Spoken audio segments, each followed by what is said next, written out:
태양 뒤에서 무언가 변했다. 사마이 아틀라스가 태양과 정렬된 상태에서 벗어나고 72시간이 지난 지금 돌아오는 데이터는 가장 회의적인 천문학자들조차 교과서 어디에도 없는 설명을 찾게 만들었다. 붉은 먼지 투성이에 성간 해성으로 들어갔던 것이 파란색으로 나왔다. 살짝 파란색이 아니라 파란빛이 감도는 것도 아니다. 태양 자체보다 더 푸르렀다. 더 진행하기 전에 이 내용을 꼭 들어야 할 다른 분들과 공유하는 데 도움이 될 만한 질문을 드리겠습니다. 지금 어디에서 듣고 계신가요? 현지 시간은 몇 시인가요? 그리고 최근 밤하늘에서 특이한 천체 활동을 직접 목격하신 적이 있나요? 댓글로 남겨주세요. 좋아요 버튼을 누르고 구독을 눌러주시고 정말 이 커뮤니티가 성장하도록 돕고 싶으시다면 새로운 하이프 버튼을 눌러 소셜미디어에 공유해주세요. 함께해 주셔서 감사합니다. 이 맥락에서 푸른색이 무엇을 의미하는지 이야기해 봅시다.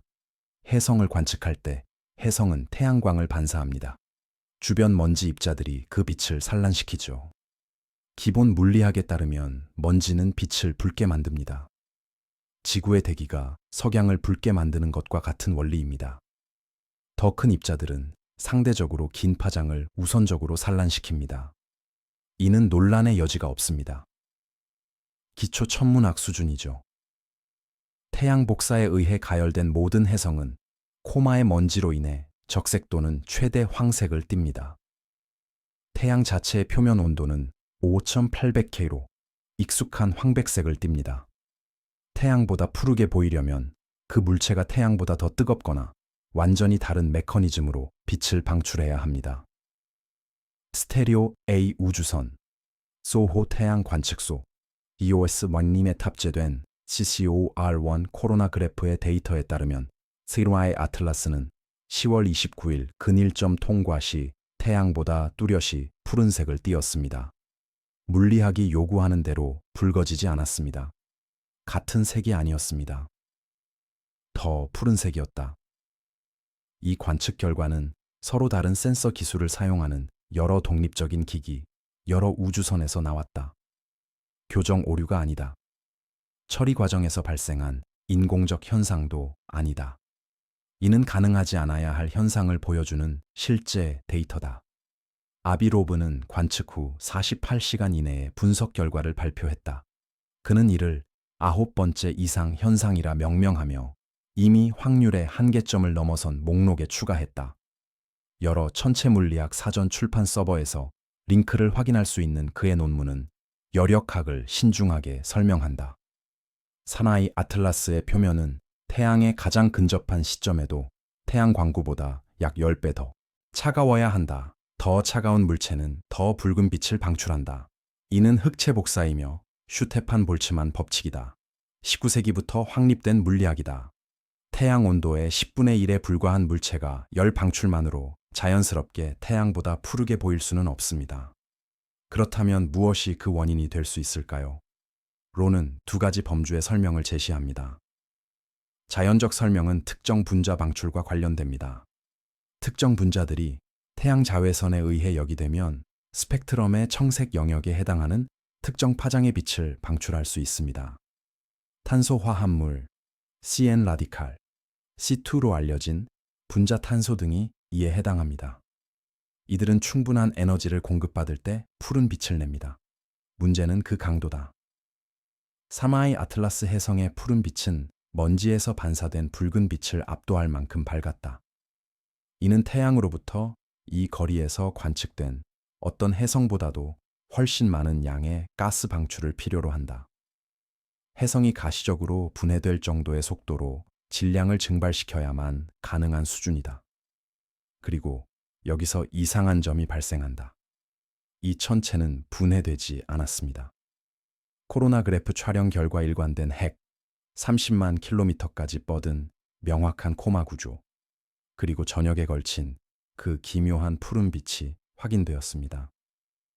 만약 이 푸른 빛을 발생시킬 만큼의 치명적인 가스 분출이 일어나고 있다면 우리는 분열 현상을 목격해야 합니다. 조각들이 떨어져 나가며 여러 개의 밝은 점들이 나타나야 합니다. 파편 영역이 관측되어야 합니다.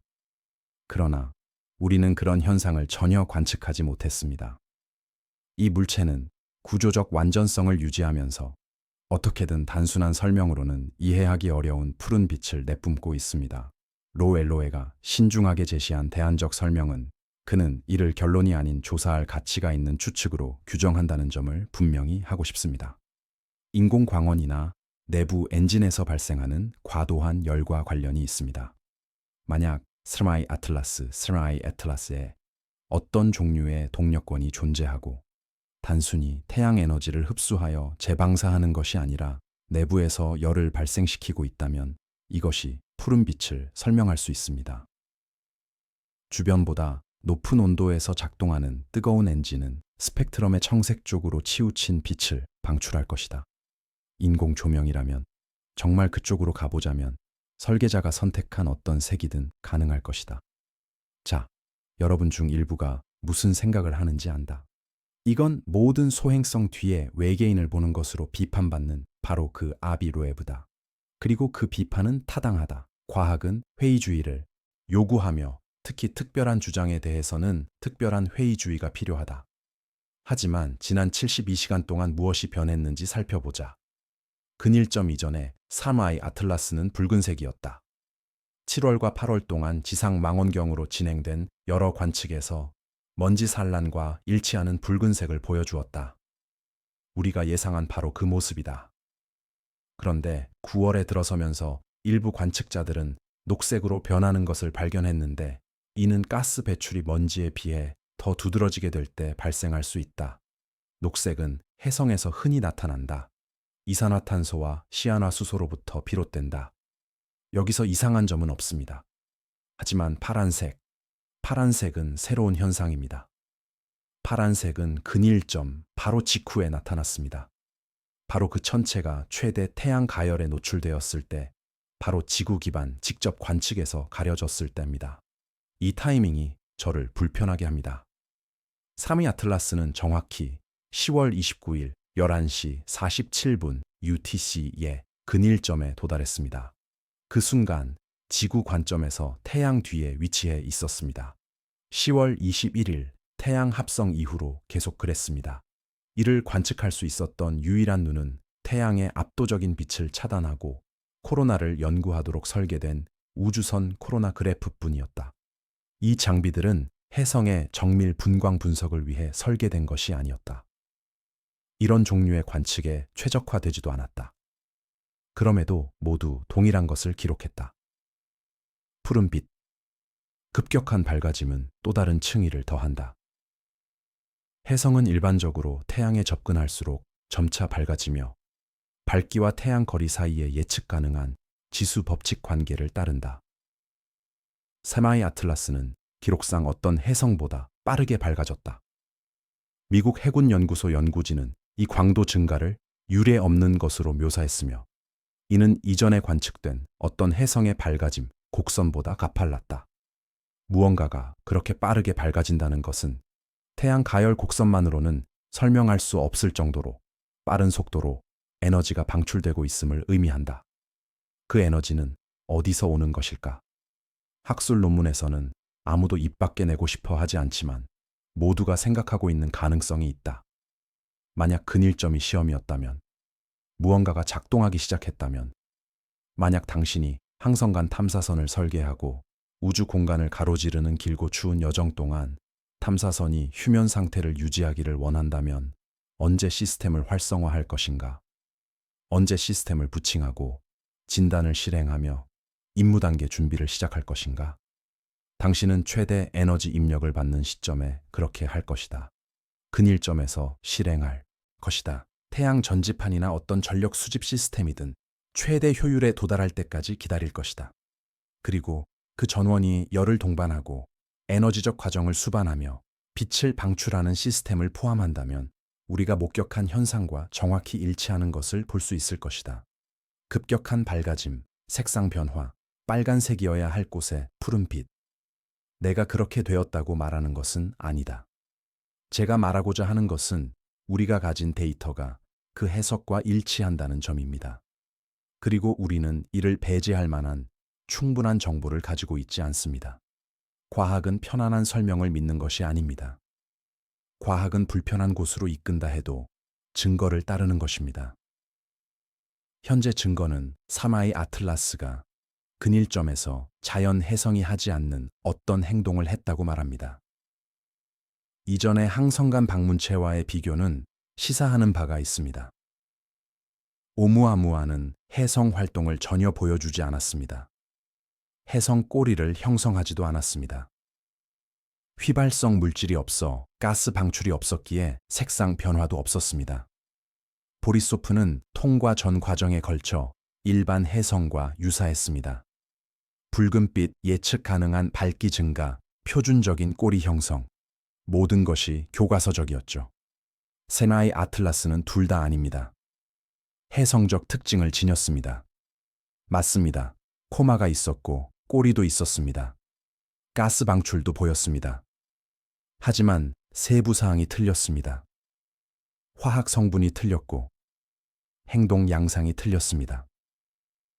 그리고 이제 색상마저 틀렸습니다. 또 다른 고려 요소가 있다. 푸른 빛깔이 균일하지 않았다.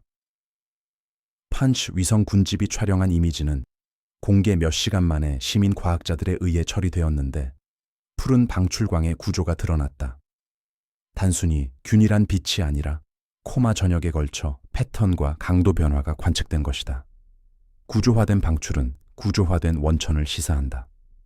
혼란스러운 혜성 표면에서 무작위로 발생하는 가스 방출은 비교적 균일한 밝기 분포를 만들어야 한다. 분출류는 있을 수 있으나 기하학적 패턴은 아니다. 이 처리는 예비 단계다. 이미지는 노이즈가 많지만 여러 독립 분석가들이 코마 내부의 주변보다 푸른색을 띠는 별개의 밝은 점들을 관측했다고 보고했습니다. 더 엄격한 분석에서도 이 결과가 유지된다면 또 다른 문제가 발생합니다. 왜냐하면 이는 혜성의 작동 방식과 일치하지 않기 때문입니다. 푸른색은 또한 높은 에너지를 의미합니다. 스펙트럼의 푸른 영역에 속하는 광자는 적색 광자보다 더 많은 에너지를 지닙니다.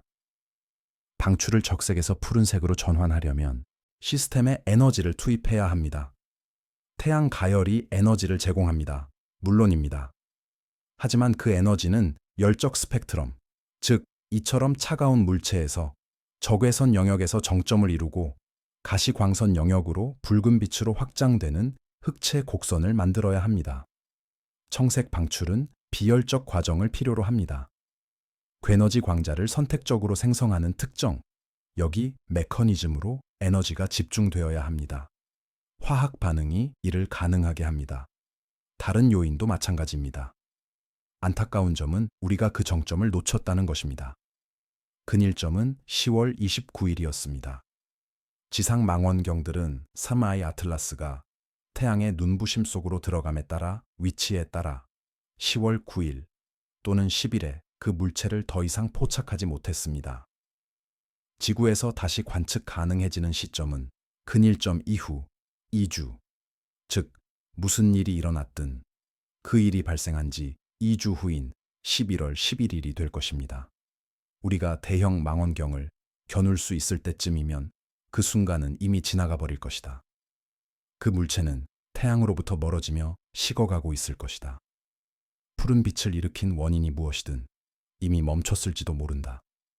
우리는 잔여 효과, 이 관측을 위해 설계되지 않은 기기들이 수집한 데이터를 보고 있을 뿐이다. 모든 것을 알려줄 수 있었던 우주선, 10월 2일과 3일 허블보다 3배 높은 해상도로 불과 3천만 킬로미터 거리에서 사마이 아틀라스를 관측한 고해상도, 카메라를 탑재한 화성 정찰 궤도선 MRO의 데이터는 정부 셧다운과 관료주의의 벽 뒤에 갇혀 있습니다. 아비로브는 일주일째 이 문제를 외치고 있습니다. 안나 파울리나 루나 하원 의원은 나사의 공개를 요구하는 공식 서한을 보냈습니다. 오늘 아침까지도 아무런 진전이 없다. 우리는 빨간색이어야 할 곳에 파란색이 나타난 픽셀화된 코로나 그래프 이미지만을 가지고 있다. 그리고 이를 실제로 설명해 줄 수 있는 고해상도, 데이터는 어딘가의 서버에 잠겨 있다. 기밀로 분류되었거나 공개가 금지되었거나 아니면 단순히 정부 운영조차 제대로 못하는 혼란 속에서 사라져 버린 것이다. 그래서 우리는 파란색, 설명할 수 없는, 전례 없는, 불가능한 파란색만을 마주하게 되었다. 이 색은 우리가 알고 있다고 생각했던 항성간 물체에 대한 지식을 뒤엎거나 일부가 결국 발견할까 두려워했던 것을 확인시켜 줄 수 있습니다. 해당 물체는 8일 후 다시 관측 가능해집니다. 전 세계 망원경들이 이미 관측 시간을 예약 중입니다. 문제는 그 파란색이 여전히 존재할지 여부입니다. 태양 가열이 최고조에 달한 순간적인 현상이었는지 아니면 무엇인가가 켜져 주변을 살피고 이제 다음 행동을 결정하는 중인지 말입니다. 이 이야기의 다음 장은 지금 이 순간 화성 궤도 위 3천만 킬로미터 상공에서 초속 68km로 이동하며 존재해서는 안 될 색을 바라며 쓰여지고 있다. 그리고 우리는 아래에서 11월 11일을 기다리며 그 푸른 빛이 답을 주길 바라고 우리가 준비되지 않은 질문을 던질까 두려워한다. 이제 움직임에 대해 이야기해보자. 색만이 변한 것이 아니기 때문이다. 네이사는 사흘 전 이를 확인했다. 기술 보고서에 조용히 등장한 문서였다. 보도자료도 화려한 발표도 없이 그저 건조한 궤도 역학이 존재해서는 안 될 무언가를 보여주고 있었다. 세레마이 아틀라스가 중력적 원인 없이 가속하고 있다. 이 물체는 속도를 변화시키며 태양의 중력이나 행성 교란, 그 어떤 순수 중력적 효과로도 설명할 수 없는 방식으로 궤도를 바꾸고 있다. 이것이 의미하는 바를 정확히 말해보자. 우주 속 모든 물체는 중력에 따라 움직인다. 행성은 별을 공전하고 위성은 행성을 공전한다. 해성은 태양을 향해 떨어졌다가 다시 궤도를 그리며 돌아온다. 이 모든 것은 중력장이 지시하는 경로를 따른다. 우리는 이 궤도를 놀라운 정확도로 예측할 수 있다. 어떤 순간의 물체 위치와 속도, 주변 천체의 질량과 위치를 알려주면 나는 그 물체가 몇 년 후 어디에 있을지 킬로미터 단위의 정확도로 계산할 수 있다. 이것이 뉴턴 역학이다. 이것이 JPL의 핵심 역량입니다. 수십억 킬로미터를 가로지르는 우주선을 정확히 목표 지점에 도달시키는 방법입니다. 사람의 아틀라스는 이 궤도를 따르지 않습니다. 편차는 작지만 실제하며 측정 가능하고 점차 커지고 있습니다. 나사의 궤도 분석은 중력 외 가속도의 두 가지 별개 성분을 감지했습니다. 첫 번째는 방사형 가속도로 태양을 향해 멀어지는 방향이며 하루에 제곱 135km의 크기를 가집니다. 둘째는 횡방향으로 태양 방향의 수직이며 일제곱당 60km의 가속도를 보입니다. 이는 단순한 반올림 오차가 아닙니다. 시간이 지남에 따라 누적되는 체계적이고 지속적인 가속도입니다. 비중력 가속도가 본질적으로 신비로운 것은 아닙니다. 해성은 항상 이런 현상을 보입니다. 해성 핵 표면의 얼음이 기화되면 우주로 분출됩니다. 이에 뉴턴의 제3법칙이 작용합니다. 작용과 반작용. 탈출하는 가스가 해성을 반대 방향으로 밀어냅니다. 이 로켓 효과, 즉 가스 방출 현상은 잘 이해되고 철저히 모델링된 완전히 자연스러운 현상입니다. 모든 활동, 해성에서 관찰됩니다. 문제는 해성이 중력 없이 가속할 수 있는지 여부가 아닙니다. 문제는 우리가 관측하는 가속도가 가스 방출만으로 설명될 수 있는 수준과 일치하는지 여부입니다. 물리학을 적용해보자. 태양을 향하지 않는 방사형 가속도는 가스 방출로 설명이 가능하다. 태양이 핵의 태양 쪽 면을 가열하면 얼음이 승화하고 가스는 태양 방향으로 우선적으로 빠져나간다. 로켓 효과는 해성을 태양으로부터 멀어지게 밀어낸다. 이는 교과서적인 내용이다. 하지만 그 크기가 중요하다. 하루 135km 제곱은 특정 추력으로 환산된다. 그리고 그 추력은 특정 질량 손실률을 요구한다. 이 가속도를 발생시키려면 해성이 얼마나 많은 물질을 배출해야 하는지 계산할 수 있습니다. 그 수치는 매우 큽니다. 아비로브가 최근 논문에서 이 계산을 수행했습니다. 세마이 아틀라스가 가스 방출만으로 관측된 방사형 가속도를 생성하려면 향후 몇 달 동안 총 질량의 약 15%를 잃어야 합니다. 15%입니다. 이는 수십억 톤의 물질에 해당합니다. 질량 330억 톤의 천체가 50억 톤을 잃는다는 것입니다. 이는 온화한 승화가 아닙니다. 재앙적인 수준입니다. 해성이 분해될 때 관측되는 질량 손실과 유사합니다. 구조적 안정성이 붕괴되고 전체가 해체되기 시작할 때 발생하는 현상입니다. 그러나 세라이 아틀라스는 분해되지 않고 있습니다. 영상은 일관된 천체를 보여줍니다. 해두 구조는 여전히 조직적으로 유지되고 있습니다. 파편 영역도 분열도 해체의 흔적도 없습니다. 횡방향 가속도는 더욱 이상합니다. 태양선과 수직으로 하루에 60km의 가속도를 보입니다. 핵이 회전하고 분출구가 태양 방향과 일치하지 않을 경우 가스 분출이 횡방향 가속도를 발생시킬 수 있습니다. 한쪽에 제트가 있는 회전하는 해성을 상상해 보십시오. 회전하면서 그 제트가 휩쓸려 나가며 측면으로 밀어내는 힘을 발생시킵니다. 이런 현상은 실제로 일어납니다. 그러나 우리가 관측한 횡방향 가속도의 크기는 극도로 비대칭적인 가스 방출이나 매우 특정한 회전 구성을 필요로 합니다. 그런데 우리는 그러한 극적인 비대칭성을 나타낼 만한 밝기 변화의 회전 변동을 탐지하지 못했습니다. 광도 곡선이 너무 매끄럽습니다. 변동이 너무 미묘합니다. 따라서 우리는 대부분의 해성보다 방사상으로 더 가속하고 예상보다 횡방향으로 더 가속하며 이를 설명할 가스 분출의 징후를 보이지 않는 물체를 마주하고 있습니다. 이것이 엔진 가설의 핵심입니다. 가속이 수동적인 가스 분출에서 비롯된 것이 아니라면 무언가가 능동적으로 추력을 발생시키고 있다면 성간 우주선이 어떻게 기동할지 생각해 봅시다. 당신은 수백만 년 동안 공허를 여행해 왔습니다. 태양계에 진입합니다. 특정 목표를 달성하려면 궤도를 조정해야 합니다. 행성 관측을 위해 근접 통과할 수도 있고 궤도 진입을 위해 감속할 수도 있으며 다음 여정을 위한 위치를 잡을 수도 있습니다. 엔진을 언제 점화할까요? 근일점에서 점화합니다. 이는 궤도 역학의 기초입니다. 중력 우물 깊숙이 빠르게 움직일 때 추력이 가장 효율적이기 때문입니다. 근일점에서 속도를 변경하면 더 먼 거리에서 동일한 추력을 가했을 때보다 궤도 에너지에 훨씬 큰 변화가 발생합니다. 모든 우주선 엔지니어는 이 사실을 알고 있습니다. 중력 보조를 수행한 모든 임무가 이를 활용해 왔습니다. 사마이 아틀라스는 10월 29일 근일점에 도달했습니다.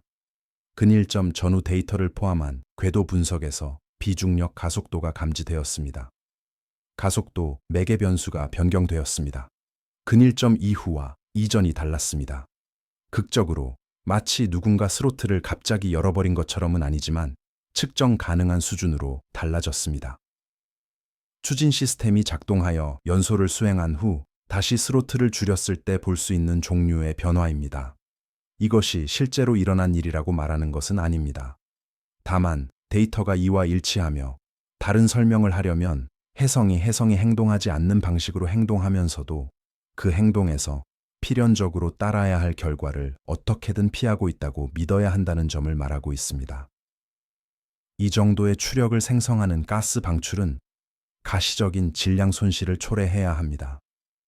우리는 그것을 관측하지 못하고 있습니다. 이처럼 비대칭적인 가스 방출은 회전 신호를 생성해야 합니다. 우리는 그것을 관측하지 못하고 있습니다. 우리가 목격하는 것은 마치 엔진을 장착한 것처럼 가속하는 천체입니다. 시점이 상황을 더 악화시킵니다.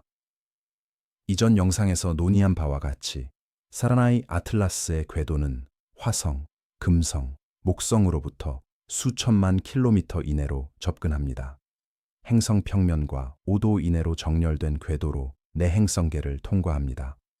궤도가 무작위라면 이 정렬 확률은 0.2%에 불과합니다. 여기에 비중력 가속도를 더해 보십시오.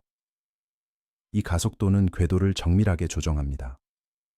미세한 교정을 가하며 그 교정이 사나이 아틀라스를 행성 접근을 최적화하는 경로로 이끌고 있습니다. 우연히 우연을 거듭한 결과입니다. 엔진의 형태에 대해 논의해보자. 화학적 로켓을 말하는 게 아니다. 화학적 추진은 항성 간 여행에 너무 비효율적이다. 탑재량보다 수백만 배 많은 연료가 필요할 것이다. 실용적이지 않다. 후보는 이온 추진기, 해결 추진, 핵 융합, 반물질, 혹은 아직 발명되지 않은 무언가다. 이온 추진기는 매우 오랜 시간에 걸쳐 아주 작은 추력을 발생시킵니다. 사마이 아틀라스에서 관측되는 가속도는 암시된 질량을 고려할 때 이온 추진으로는 불가능한 수준입니다. 해결 추진은 가능할 수 있습니다. 반응 물질을 가열하고 노즐을 통해 배출하면 추력을 얻습니다. 비추력은 화학적 추진보다 훨씬 우수합니다. 추력은 적지만 확실히 존재합니다. 그리고 연료 효율은 항성 간 임무의 가능성 범위 내에 있습니다. 핵융합이 더 나을 것입니다. 반물질은 더 나을 것입니다. 아니면 아예 뒤로 질량을 배출하지 않는 방식일 수도 있습니다. 우리가 아직 발견하지 못한 추진 원리일 수도 있죠. 우주 공간 자체를 밀어내는 방법 같은 것. 이 모든 방식의 문제는 탐지입니다. 엔진은 배기가스를 배출합니다. 뜨거운 가스, 전하 입자, 전자기 신호 등 무엇이든 말이죠. 우리는 그것을 볼 수 있어야 합니다. 망원경은 작동 유체의 방출선을 포착해야 합니다. 분광기는 멀어지는 물질의 속도 신호를 보여주어야 합니다. 실제로 우리는 기체 배출을 관측한다. 가스 방출도 관측한다. 분광선도 관측한다. 하지만 우리가 보는 것은 해성 활동과 일치한다. 물, 이산화탄소, 일산화탄소, 시안화물, 니켈, 화합물.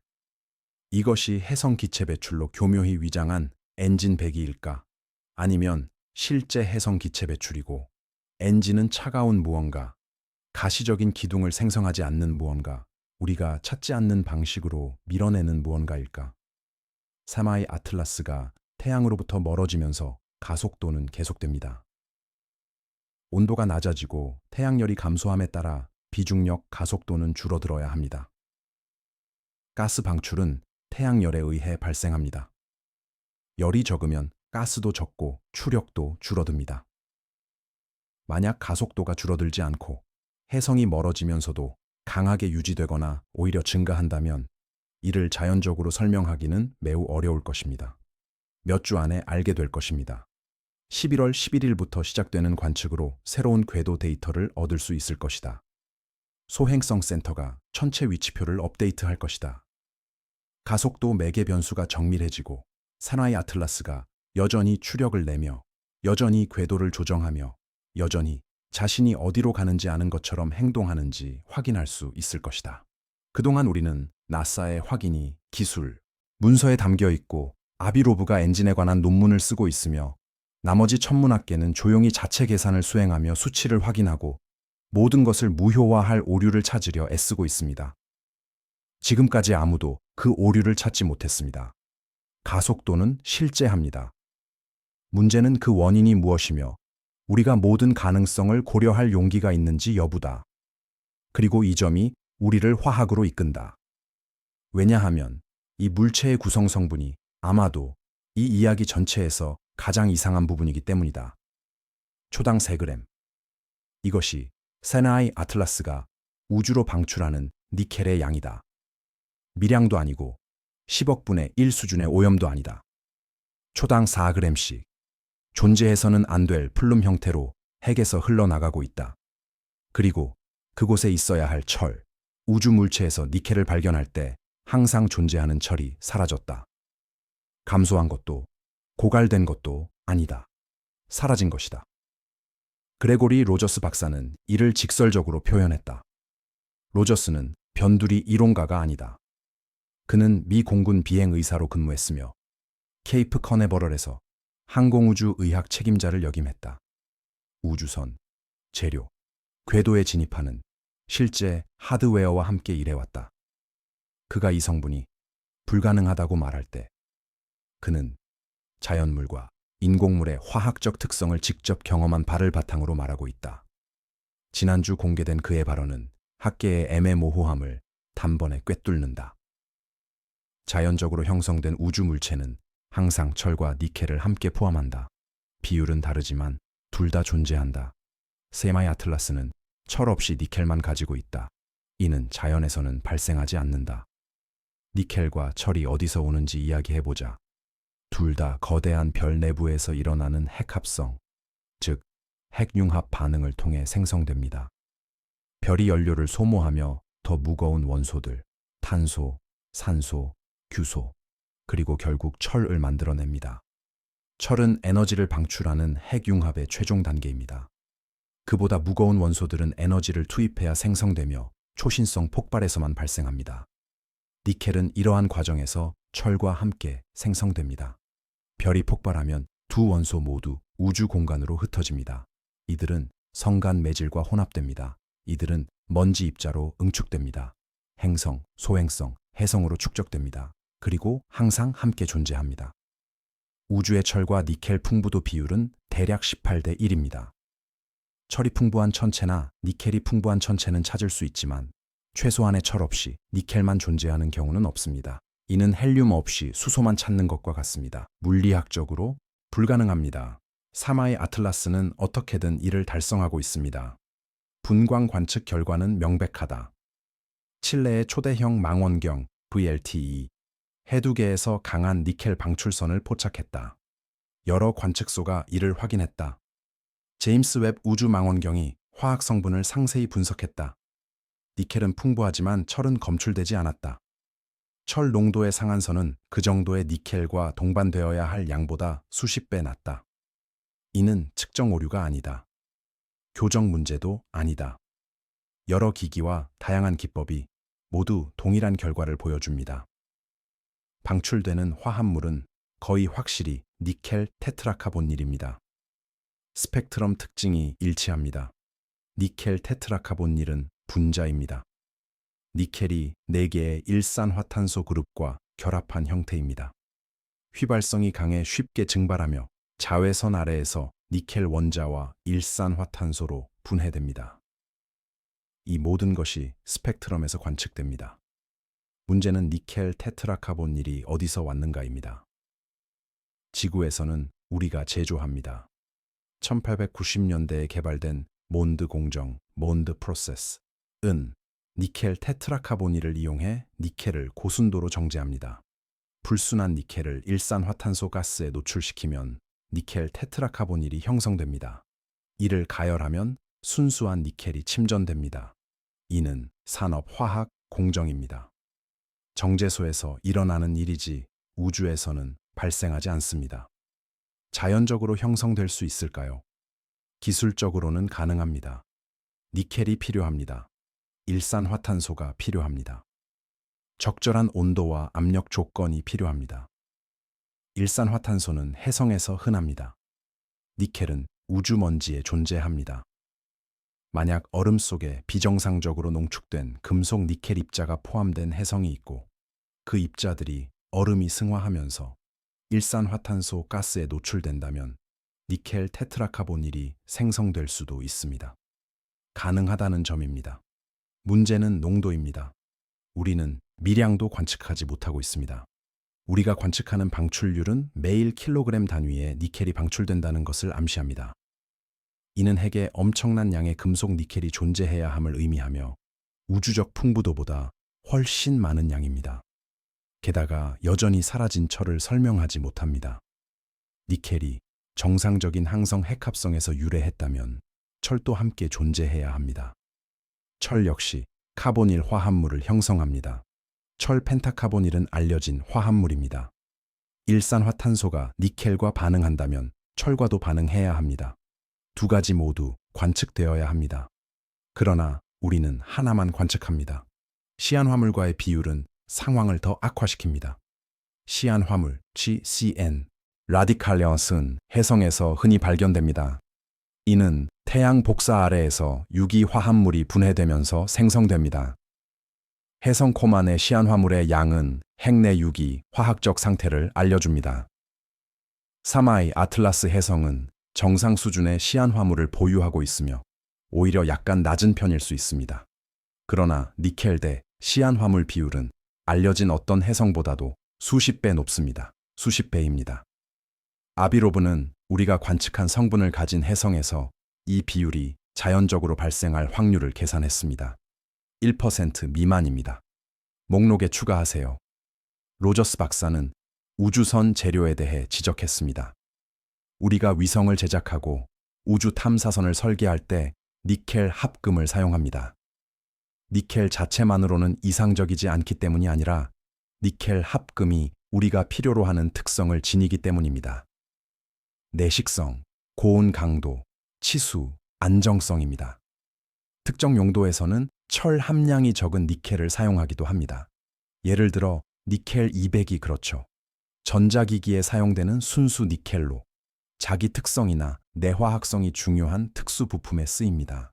만약 우주선을 설계한다면 수백만 년 동안 성간 공간에서 생존하고 우주 방사선을 견디며 극한 온도에서도 구조적 무결성을 유지해야 한다면 우리가 선택하는 것과 유사한 재료를 고를 것입니다.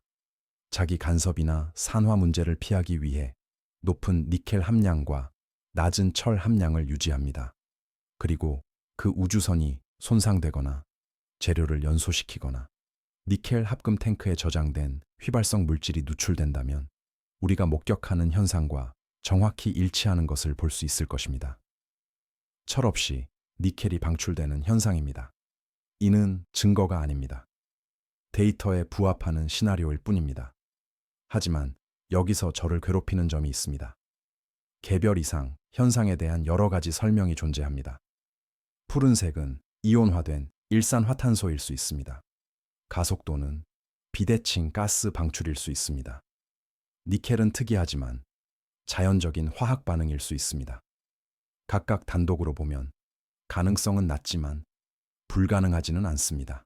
그러나 이들은 독립적이지 않습니다. 푸른빛, 가속도, 니켈 방출이 모두 동일한 물체에서 동시에 발생하고 있습니다. 니켈을 설명할 수 있는 화학 과정은 푸른빛을 설명할 수 있는 과정과 동일합니다. 그리고 둘 다 가속도를 유발하는 에너지 예산과 연결되어 있습니다. 모든 것이 연결됩니다. 우리는 8 또는 9가지 서로 독립적인 방식으로 동시에 특이한 해성을 마주하고 있는 것일 수 있습니다. 각각의 가능성은 낮지만요. 아니면 이 특이점들이 연결되어 있으며 우리가 그 전체가 자연적이라고 가정하기 때문에 식별하지 못하는 단일 근본 원인에서 비롯된 것일 수도 있습니다. 물 함량 비율이 이를 뒷받침합니다. 일반적인 해성은 대부분 물 얼음으로 이루어져 있습니다. 질량 기준으로 50by 80%의 물 함량이 전형적입니다. 사마의 아틀라스는 물 함량이 4%입니다. 네, 나머지는 이산화탄소, 일산화탄소, 유기물, 그리고 상당량의 니켈 함유 화합물로 구성됩니다. 이렇게 건조한 해성은 드뭅니다. 불가능한 것은 아닙니다.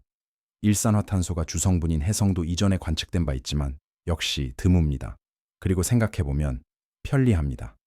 물은 무겁습니다. 물은 부피가 큽니다. 저장된 휘발성 물질을 기화시켜 추력을 얻는 추진 시스템을 설계한다면 물을 대신해 일산화탄소나 이산화탄소를 선택할 수도 있습니다. 비추력이 더 우수하고 운반 질량이 적습니다. 낮은 물 함량은 일반 기준으로는 사레나이 아틀라스 해성을 열등한 해성으로 만들지만 공학적 기준으로는 더 나은 우주선으로 만듭니다. 니켈 방출 시점도 흥미롭습니다. 검출은 7월과 8월 관측에서 나왔는데 이때 스리나이 아틀라스는 아직 태양에서 멀리 떨어져 있었습니다. 해성은 일반적으로 그 정도로 멀리 떨어진 곳에서는 금속을 많이 방출하지 않습니다. 금속 방출은 내화성 입자를 기화시키기 위해 상당한 가열이 필요합니다. 그러나 니켈 테트라카본일은 휘발성 물질입니다. 고온이 필요하지 않으며 물얼음보다 훨씬 낮은 온도에서 승화할 수 있습니다. 핵 내에 니켈 테트라카본일 주머니가 존재한다면 지하 공극이나 인공 시나리오를 가정할 경우 저장 탱크 내 이러한 주머니가 일찍 배출되어 해성이 완전히 활성화되기 전에 관측된 방출을 생성했을 수 있습니다. 그리고 7월 허블 사진에 나타난 반, 꼬리 현상, 즉 태양을 향해 분출되는 물질 Z가 있습니다. 이전 영상에서 이 현상에 대해 논의한 바 있습니다. 방고리는 알려진 현상입니다. 일반적으로 관측 기하학적 구조로 인한 착시 현상입니다. 그러나 사르마이 아틀라스 해성의 방고리는 실제합니다. 다양한 관측 각도가 이를 확인합니다. 이는 태양 쪽으로 이동하는 실제 물질입니다. 분출물이 핵의 야측에 위치하고 회전으로 인해 시야에 들어올 경우 이런 현상이 발생할 수 있습니다. 하지만 기하학적 조건이 매우 특정한 경우여야 합니다.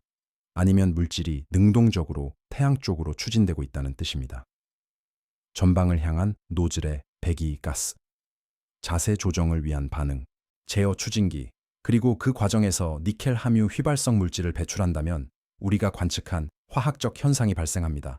여기서 신중을 기하고 싶다. 사마이 아틀라스가 인공물이라고 주장하는 게 아니다.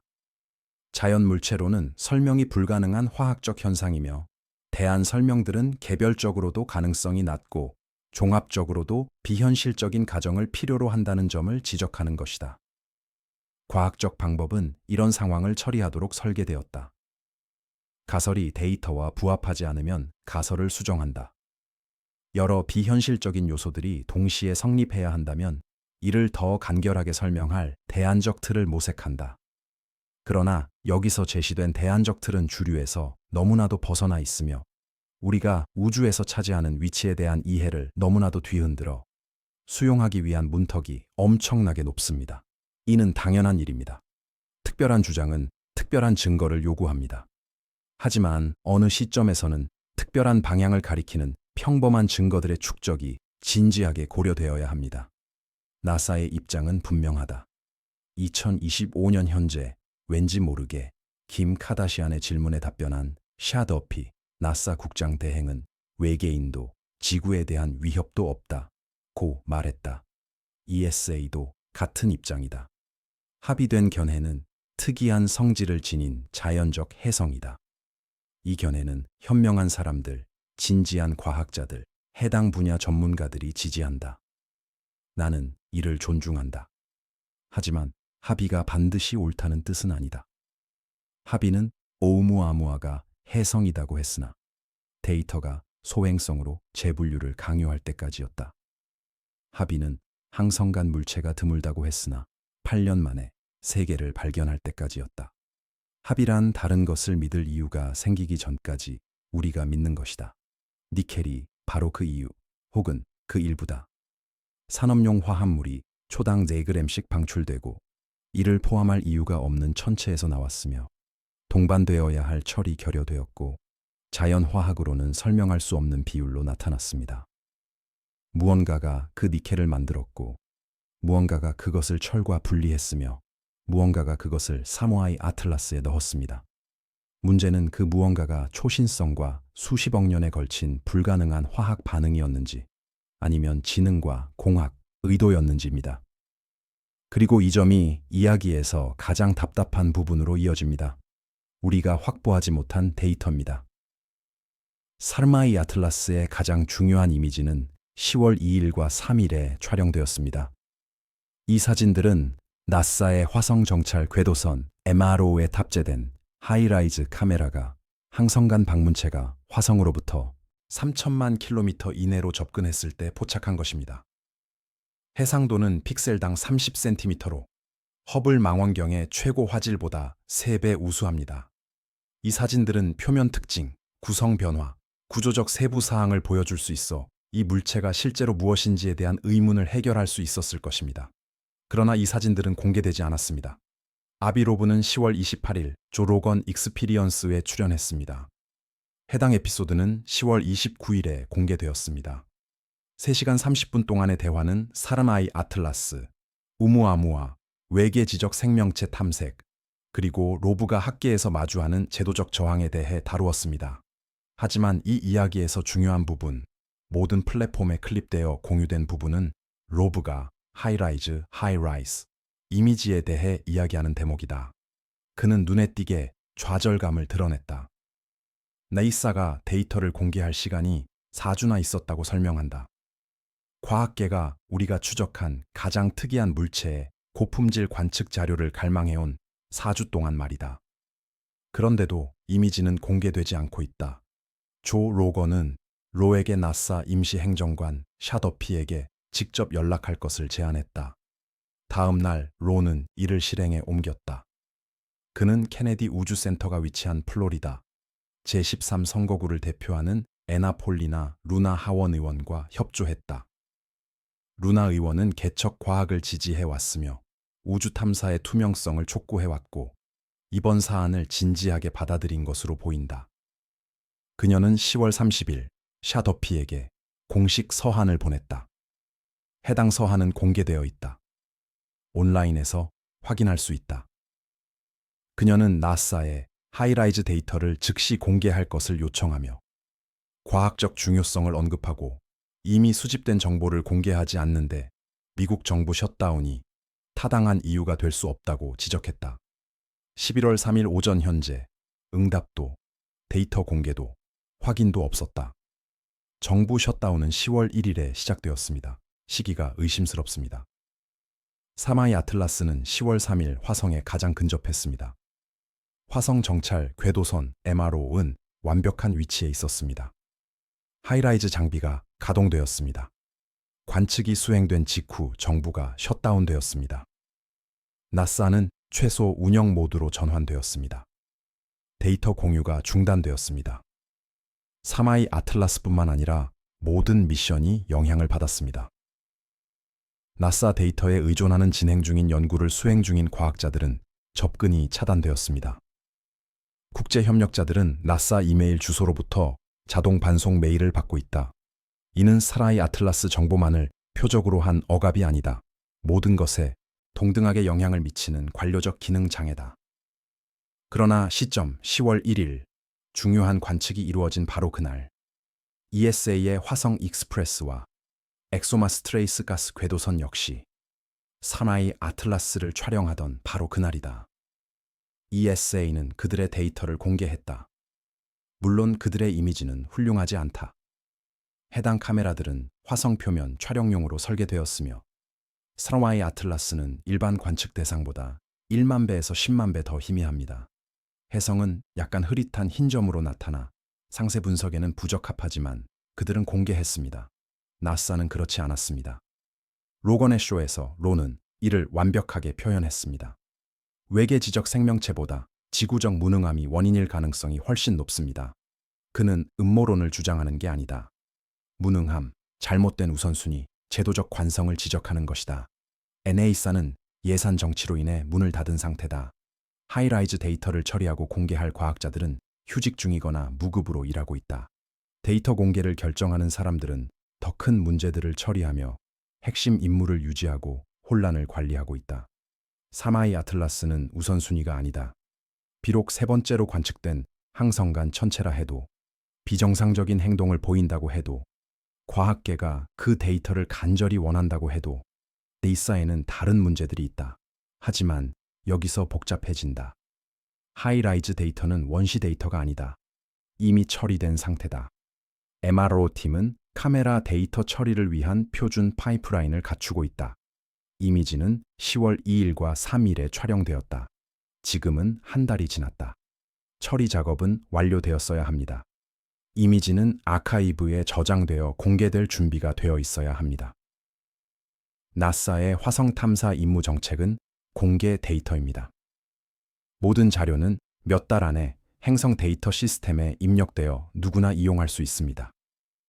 이는 나사 헌장에 명시된 표준 절차입니다.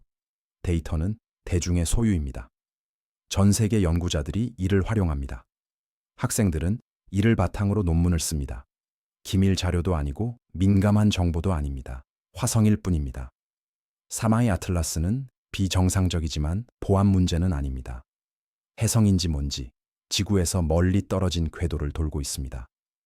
위협도 위험도 없습니다. 그냥 흥미로울 뿐이죠. 그런데 왜 공개가 지연될까요? 한 가지 가능성은 사진에 특별한 것이 없기 때문입니다. 사마이 아틀라스는 혜성처럼 보입니다. 표면은 얼음으로 덮여 있고 형태도 평범합니다. 색상은 붉은빛이거나 회색빛이다. 예상한 그대로다. 그렇다면 왜 공개하지 않는가? 데이터를 공개하면 추측을 잠재울 수 있고 로와 다른 이들이 요구하는 것을 정확히 제공하며 투명성을 보여줄 수 있을 것이다. 다른 가능성은 이미지가 특이한 것을 보여주고 있으며 나사가 공개 전에 이를 설명할 방법을 모색 중이라는 것이다. 특이한 것이 과학적으로 흥미롭지만 패러다임을 바꾸지는 않는다면 이는 합리적이다. 하이라이즈가 기체 분출 제트나 구성 불균일성 혹은 해성 활동 모델에 도전하는 표면 구조의 세부 사항을 포착했다면 언론의 난장판이 시작되기 전에 준비를 철저히 해야 할 것입니다. 하지만 한 달은 긴 시간입니다. 설명이 얼마나 복잡할 수 있겠습니까? 세 번째 가능성은 지휘체계 어딘가에 누군가가 이 데이터가 상부의 승인 없이는 공개하기에 너무 민감하다고 판단했고 셧다운으로 인해 상부가 접근 불가능하다는 점이다. 이는 음모가 아닌 관료주의다. 누군가는 책임을 회피하고 결정을 미루며 지시를 기다리다 보니 데이터가 방치되는 것이다. 로는 바로 이런 일이 벌어졌다고 생각한다. 그는 그렇게 말했다. 시스템은 위험 회피적이다. 누구도 승인 없이 논란의 여지가 있는 데이터를 공개한 사람이 되고 싶어 하지 않는다. 그래서 아무도 아무것도 공개하지 않는다. 루나 의원의 서한은 이 장벽을 뚫으려는 시도다. 그녀는 대행 국장인 더피에게 직접 공개를 승인하라고 요구하고 있다. 정치적 보호막을 제공하는 셈이다. 이건 중요합니다. 대중이 원합니다. 과학이 필요로 합니다. 옳은 일을 하세요. 라고 말하는 것이다. 더피가 응답할지는 불분명하다. 임시 국장들은 생존 모드에 있다. 불을 켜고 위기를 관리할 뿐 과감한 움직임을 보이지 않는다. 하버드 교수가 세계 최대 팟캐스트에서 외계 기술일 수 있다고 주장하는 상황에서 이례적인 항성간 물체에 관한 데이터를 공개하는 건 안전한 선택이 아닙니다. 아무것도 안 하는 게 훨씬 쉽죠. 제가 분노하는 이유는 이겁니다. 우리에겐 단 한 번의 기회뿐입니다. 사마이 아틀라스는 일생일대의 천체입니다. 인류가 탐지한 세 번째 항성간 방문자입니다. 태양에 접근하는 전 과정을 관측할 수 있을 만큼 일찍 발견한 첫 번째 사례다. 우리는 화성에 우주선을 두고 있다. 태양 근처에도 우주선이 있다. 인류가 만든 최고의 전문 장비인 제임스 웹 우주 망원경, 허블 우주 망원경이 모두 이 물체를 향하고 있다. 그런데 예산 정치, 지출 우선순위에 합의하지 못하는 정부, 과학적 발견을 선택사항으로 취급하는 시스템 때문에 데이터 공개가 지연되고 있다. 로우는 누군가는 외쳐야 하기에 이 문제를 고발해왔다. 나머지 천문학계는 더 예의 바르다. 신중하게 논문을 작성하고 외교적으로 표현한다. 나사가 연구비를 지원하기 때문에 나사를 소외시키고 싶지 않다. 로우는 상관하지 않는다. 그는 하버드에서 종신교원직을 보유하고 있으며 갈릴러 프로젝트를 통해 독립적인 자금을 지원받는다. 그는 다리를 태워도 괜찮다.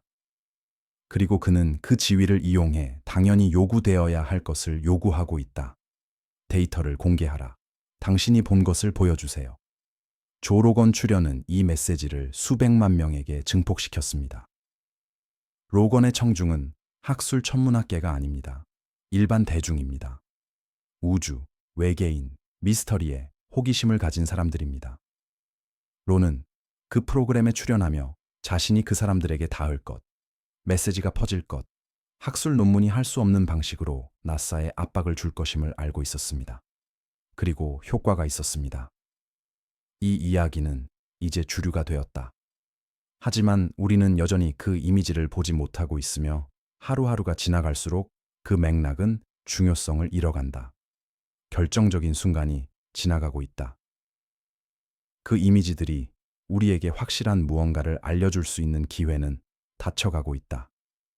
여기에는 우리가 비정상적인 데이터를 어떻게 다루는지에 대한 더 넓은 의미가 있다. 무언가가 우리의 기대에 부합하지 않을 때 본능적으로 신중해지고 재확인하고 확인을 기다리게 된다. 그것은 좋은 과학이다. 하지만 그것은 또한 마비 상태가 될 수도 있다. 모든 특이한 결과가 공개 전에 검증되고 승인되며 정제되어야 한다면 과학이 작동하게 하는 신속한 반복 과정을 잃게 됩니다. 투명성을 잃게 됩니다. 하이라이즈 이미지는 지루한 해성을 보여줄 수도 있습니다. 흥미롭지만 설명 가능한 무언가를 보여줄 수도 있습니다. 우리가 알고 있다고 생각하는 것을 다시 쓰게 할 무언가를 보여줄 수도 있습니다. 나사가 공개하기 전까지는 알 수 없다. 그리고 나사는 셧다운이 끝나거나 누군가 이 사진이 표준 절차를 무시할 만큼 중요하다고 판단하기 전까지는 공개하지 않을 것이다. 마치 이야기에 또 다른 미스터리층이 필요한 듯 1977년의 유령도 고려해야 한다. 1977년 8월 15일 오하이오 주립대 빅이어 전파 망원경은 존재해서는 안 될 무언가를 포착했다. 420MHz의 강렬한 협대역 전파 신호, 수소선이었다. 모든 전파 천문학자가 주시하는 주파수다. 수소는 우주에서 가장 풍부한 원소이며 성간 공간을 가로질러 신호를 보내려는 문명이라면 이를 사용할 가능성이 높기 때문이다. 이 신호는 72초 동안 지속되었는데 이는 빅 이어가 하늘의 특정 지점을 관측할 수 있는 시간과 정확히 일치했다. 이 신호는 너무 강렬하고 예상치 못했기에 천문학자 제리 에머는 컴퓨터 출력물에 빨간 펜으로 와우 와우 라고 적었다. 이 이름이 그대로 붙었다. 와우 신호, 와우 시그널 다. 수십 년간의 탐색과 재탐지 시도에도 불구하고 이 신호는 다시 나타나지 않았다. 단 한 번의 폭발, 72초, 그리고 침묵. 사레마이 아틀라스, 사레마이 아틀라스. 해성도 같은 방향, 9도 이내에서 관측되었다. 아비로브는 2달 전 이를 계산해 9월의 분석 결과를 발표했다. 와우 신호의 기원은 적경 19시간 25분, 적위 27도였다. 1977년 8월 12일 신호가 감지되기 사흘 전 사나이 아틀라스는 적경 19시간 40분, 적위 19도에 있었다. 총 각도 차이는 약 9도다. 하늘의 두 임의 방향이 이 정도로 정렬될 확률은 0.6%입니다. 이것이 의미하는 바를 생각해 봅시다. 와우, 신호는 1977년에 감지되었습니다. 당시 사마이 아틀라스는 지구로부터 약 600 천문단위 지구 태양 거리에 600배 떨어져 있었습니다. 빛의 이동시간, 사흘. 신호는 발생 지점에서 출발해 8월 15일에 지구에 도달했습니다. 만약 사마이 아틀라스에서 온 신호라면 8월 12일에 그 천체를 떠났을 것이다. 시점은 맞아떨어지고 기하학적 조건도 맞아떨어지며 주파수도 맞아떨어진다. 이제 즉각적인 반론은 우리가 와우 신호가 정확히 그 지점에서 왔는지 알 수 없다는 점이다. 우리는 그 하늘 영역 어딘가에서 왔다는 것만 안다. 하지만 빅 이어의 빔은 넓었고 수도에 달했다. 정확한 발신 지점은 그 빔 내 어디든 있을 수 있다.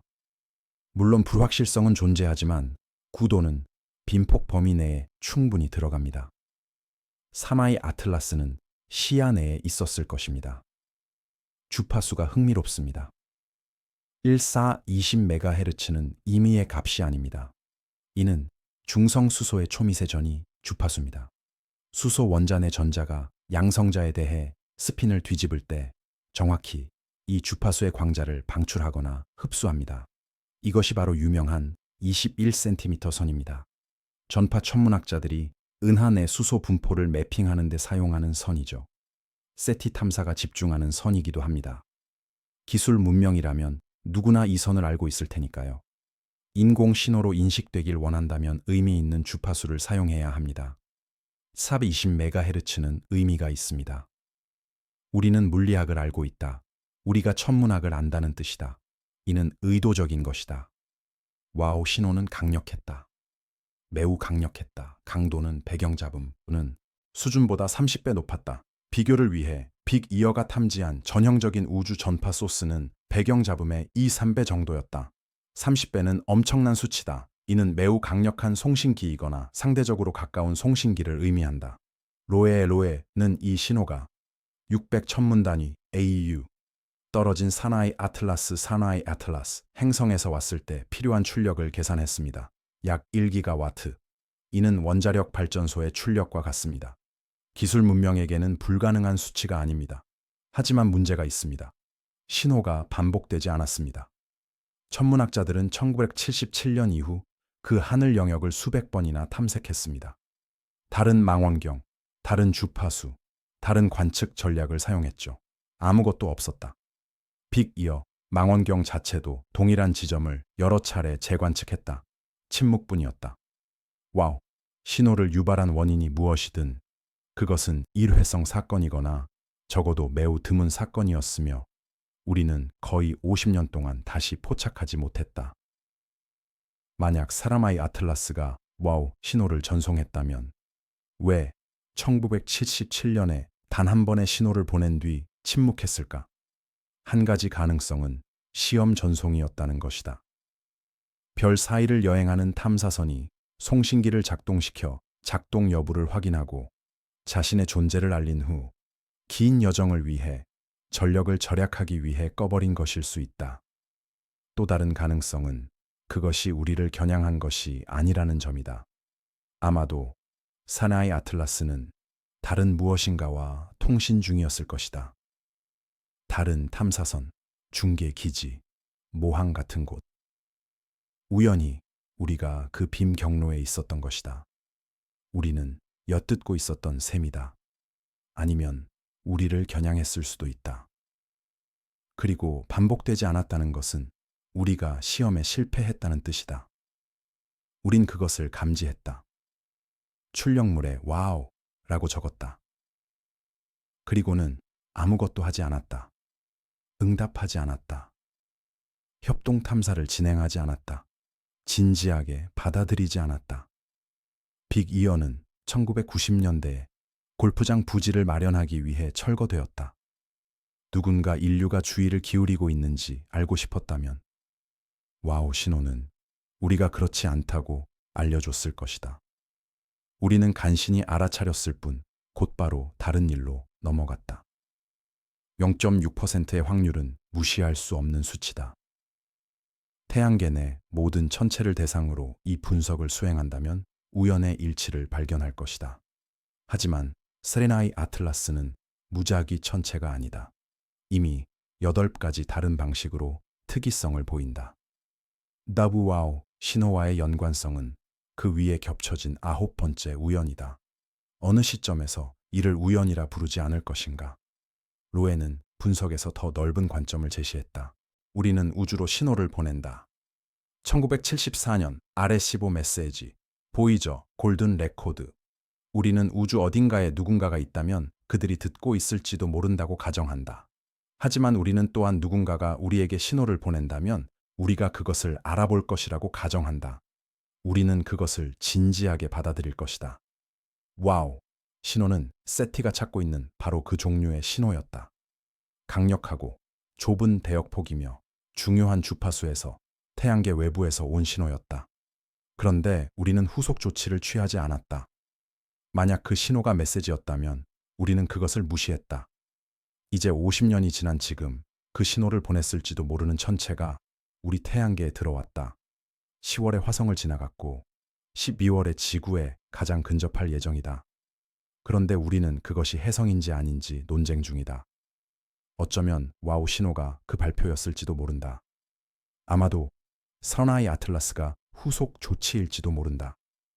어쩌면 우리에게 두 번째 기회가 주어졌는데 우리는 또다시 그 기회를 날려버리고 있는 것일지도 모른다. 전파 천문학자들은 현재 사마이 아틀라스를 관측 중이다. 로가 와우 신호와의 연관성을 발표한 후 여러 연구팀이 조용히 관측을 시작했다. 그들은 7420MHz 및 다른 주파수에서 전송 신호를 찾고 있으며 펄스 신호나 능동적 통신을 암시할 만한 모든 것을 확인 중이다. 지금까지 공개된 보고는 없다. 응답 여부도 문제다. 세티 규정은 예라고 말한다. 인공 신호임을 확인하면 평화적 의도를 전달하도록 신중하게 제작된 메시지로 응답해야 한다. 그러나 반대 의견도 있다. 우리는 의도를 알지 못한다. 사마이 아틀라스가 무엇을 찾고 있는지 모른다. 어두운 숲 가설, 우주가 서로를 숨기는 문명들로 가득 차 있다는 아이디어은 침묵을 주장할 것이다. 도발하지 말고, 관여하지 말고, 숨어 있으라는 것이다. 어느 쪽이 옳은지 나는 모른다. 다만 우리가 이 논의를 마땅한 수준에서 진행하지 않고 있다는 점은 안다. 와우 신호와의 연관성은 한면 뉴스가 되어야 마땅하다. 그러나 현실은 각주에 불과하다. 대부분의 천문학자들이 진지한 검토 없이 무시해버리는 통계적 우연일 뿐이다. 신호는 올바른 방향에서 왔고 물체 역시 올바른 방향에서 나타났다. 50년의 간격을 두고 확률 0.6%의 사건이다. 그리고 이제 그 물체가 여기 있다.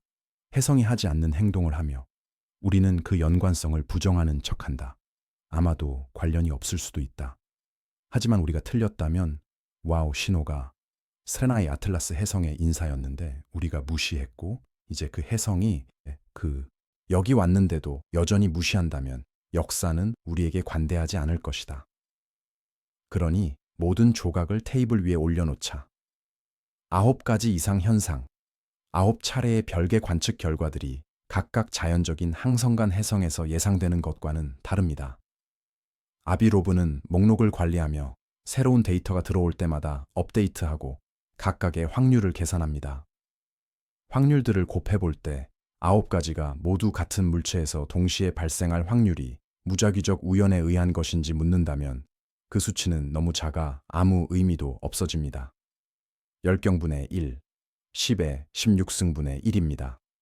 참고로 우리 은하계에는 약 1000억 개의 별이 있습니다. 10경분의 1은 은하계 전체에서 특정 별 하나를 무작위로 고르는 것보다 10만 배나 더 희박한 확률입니다. 하나씩 살펴보겠습니다. 이미 상세히 다룬 내용을 되풀이하려는 게 아니라 패턴을 확인하고 왜 이것이 단일한 이상 현상이 아니라 집합체, 전체성, 동일한 방향으로 계속해서 밀어붙이는 증거에 누적된 무게에 관한 것인지 이해하기 위함이다. 이상현상 1. 궤도가 황도면, 행성들이 태양을 공전하는 평면과 5도 이내로 정렬되어 있다. 성간 공간의 대부분의 물체는 무작위 방향으로 움직인다. 성간 전체의 궤도가 우연히 우리 행성계의 평면과 일치할 확률은 약 0.2%입니다. 불가능하지는 않지만 매우 드문 일입니다. 그런데 만약 태양계를 탐사하도록 설계된 탐사선이라면 반드시 궤도를 황도면과 일치시킬 것입니다. 흥미로운 현상이 발생하는 곳이 바로 그곳이기 때문입니다. 무작위 해성들은 우리 행성들에 관심이 없습니다. 탐사선은 다릅니다. 이상 현상 2, 반, 판, 꼬리. 7월부터 8월까지 사나이 아틀라스는 태양을 향한 물질 분출을 보였습니다. 우리는 이 현상을 논의한 바 있습니다. 반, 판, 꼬리는 광학적 착시일 수 있지만 이 경우는 아닙니다. 다양한 관측 각도와 다중 관측이 모두 이를 확인합니다. 실제 물질이 태양 쪽으로 이동하고 있습니다. 혜성은 태양 복사압이 물질을 태양으로부터 밀어내기 때문에 자연적으로 이런 행동을 하지 않습니다. 실제 태양 방향 분출을 생성하는 유일한 자연적 방법은 매우 특정한 회전과 가스 방출 기하학입니다. 아니면 추진기, 배기가스일 수 있습니다. 이상현상 3. 크기. 핵 직경은 최소 5km이며 더 클 가능성도 있어 총 질량은 최소 330억 톤입니다. 이는 오우무아무아보다 100만 배, 보리소프보다 1000배 더 무겁습니다. 항성간 물체는 크기 분포를 따라야 합니다. 작은 물체가 큰 물체보다 훨씬 더 흔해야 합니다. 우리가 탐지한 세 개의 항성간 물체는 첫 번째는 아주 작고, 두 번째는 중간 크기, 세 번째는 거대하다. 예상되는 개체수 통계를 고려할 때 거대한 물체를 세 번째로 탐지할 확률은 매우 낮다. 만약 사나이 아틀라스가 인공물체라면 필요한 만큼 크게 제작했을 것이다. 모선, 세대 우주선, 이동식 기지처럼 말이다. 이상현상 4. 통과 시점과 기하학적 특성. 사나이 아틀라스는 10월 29일에 근일점을 통과한다. 이 순간 지구에서는 관측 불가능하며 태양 뒤에 가려집니다. 그러나 화성, 금성, 목성으로부터 수천만 킬로미터 이내를 통과합니다. 이 궤도는 지구 기반 망원경의 가장 중요한 단계에서 보이지 않으면서도 여러 행성과 근접 조우를 가능하게 하도록 정밀하게 조정되었습니다. 로의 계산에 따르면 이러한 기하학적 구조가 우연히 발생할 확률은 0.005%입니다. 지배 문명에게 자신을 드러내지 않고 내 행성계를 탐사하고자 한다면 이 궤도가 바로 설계할 만한 것이다. 이상현상 5. 니켈 대 철 비율. 우리는 이 부분을 광범위하게 다루었다. 대응하는 철 없이 니켈이 방출된다. 초당 4g의 니켈로 알려진 어떤 해성의 니켈 대 시안 화물 비율보다 수십 배 더 많다. 이 비율이 자연적으로 발생할 확률 1% 미만. 산업화학, 인공물질 또는 우리가 지금까지 본 적 없는 극히 이례적인 자연화학 반응의 결과일 것이다. 이상현상 6. 물 함량. 질량 기준 4%의 물. 일반 해성은 11%가 물이다. 사마이 아틀라스는 이산화탄소와 일산화탄소가 주를 이룬다. 이는 자연 기준으로는 형편없는 해성이지만 공학적 기준으로는 효율적인 우주선이다. 운반할 질량이 적어 추진 특성이 우수하다. 발생 확률 1% 미만. 이상 현상 7. 극단적인 음의 편광. 빛이 표면에서 반사될 때 편광된다. 편광의 정도와 방향은 표면 특성을 알려준다. 사르마이 아틀라스는 보리소프를 포함한 모든 알려진 해성보다 더 음의 극단적인 편광을 보인다. 이는 전례 없는 표면 또는 입자 특성을 시사한다. 발생 확률 1% 미만. 금속 표면, 공학 재료, 혹은 단순히 이상한 얼음과 먼지 구조일 수 있다. 이상 현상 8. 와우, 신호 정렬. 구도 0.6% 확률. 50년 전 한 신호. 지금 동일한 방향에서 온 물체. 우연일 수 있다. 메시지와 전달자일 수도 있다. 이상 현상 9. 근일점에서의 푸른빛과 급속한 밝아짐. 일주일도 안 되어 목록에 추가됨. 태양보다 푸르다. 알려진 어떤 해성보다 빠르게 밝아짐. 차가운 물체의 열 방출과는 일치하지 않음. 강력한 가스 방출 또는 대체 에너지원 필요. 9번째 이상 현상. 가장 최근의 이상 현상. 태양 뒤에서 일어난 일을 관찰하며 발견된 것. 9가지 이상 현상. 각각 확률이 부여됨. 각각은 가능성이 낮지만 존재함. 이를 모두 곱하면 10경분의 1이 됨. 로에는 이 수치가 너무 작고 합리적 가능성을 훨씬 벗어난 만큼 대안을 진지하게 고려해야 한다고 주장한다. 가설은 사나이 아틀라스가 자연적 존재가 아니라 기술적 인공물이라는 것이다. 이상 현상들이 독립적인 우연이 아니라 설계된 물체에 연결된 특징이라는 것이다.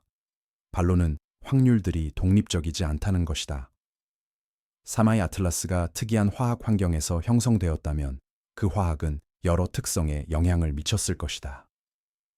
니켈, 수분 함량, 극화 현상 모두 단일한 특이한 형성 시나리오에서 비롯될 수 있다. 확률을 곱할 수 없는 이유는 독립적 사건이 아니기 때문이다. 이는 타당한 주장이다. 그러나 어떤 형성 환경이 철없이 니켈을 생성하고 궤도를 황도면과 정렬시키며 와우 신호를 발사하는가? 오컴의 면도날은 단순한 설명을 선호해야 한다. 그러나 단순함은 단순히 가설을 세는 문제가 아니다. 가정을 세는 문제다. 자연 해성 가설은 특이한 화학 성분, 특이한 궤도, 특이한 시기, 특이한 구성, 특이한 방출, 모든 것이 특이하다고 가정한다. 인공 물체 가설은 단 한 가지를 가정한다. 지성이다. 그리고 우리가 아는 한 지성은 존재한다. 우리가 그 증거다. 로에는 이를 위한 척도를 개발했다. 0부터 10까지의 로의 척도다. 0은 확실히 자연적임을, 10은 확실히 인공적임을 의미한다. 그는 사마이 아틀라스를 4로 평가했다. 중간점, 불확실하다. 자연 물체에서 예상되는 것보다 더 많은 이상 현상이 있지만 증거로 삼기엔 결정적 증거가 부족하다. 4는 이것을 진지하게 받아들이고 철저히 조사해야 한다는 의미다. 경보를 울려라, 외계인이 왔다는 뜻이 아니다. 뭔가 이상하고 우리가 이해하지 못하는 현상이다 라는 뜻이다. 문제는 철저한 조사가 자원, 협조, 제도적 지원을 필요로 한다는 점이다. 나사가 데이터를 공개해야 하고 천문대가 망원경 관측 시간을 배정해야 한다. 하지만 그런 일은 일어나지 않고 있다. 음모론 때문이 아니라 과학계가 보수적이기 때문이다. 이상 현상은 대개 오류이기 때문이다.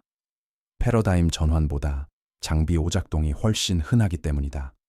하지만 10경분의 1의 확률이다. 어느 확률에서 선입견을 바꿔야 하는가? 비판은 실체적이어야 한다. 데이터에 실제로 부합하는 대안적 설명을 제시해야 한다. 대부분이 자연현상이니 아마도 자연적일 것이다 라는 말은 설명이 아니다. 기본 가정일 뿐이다. 기본 가정은 증거가 이를 뒤엎을 때까지 유지하는 것이다. 우리는 증거를 가지고 있다. 9개의 증거가 모두 같은 방향을 가리키고 있다. 12월에는 더 많은 데이터가 나올 것이다.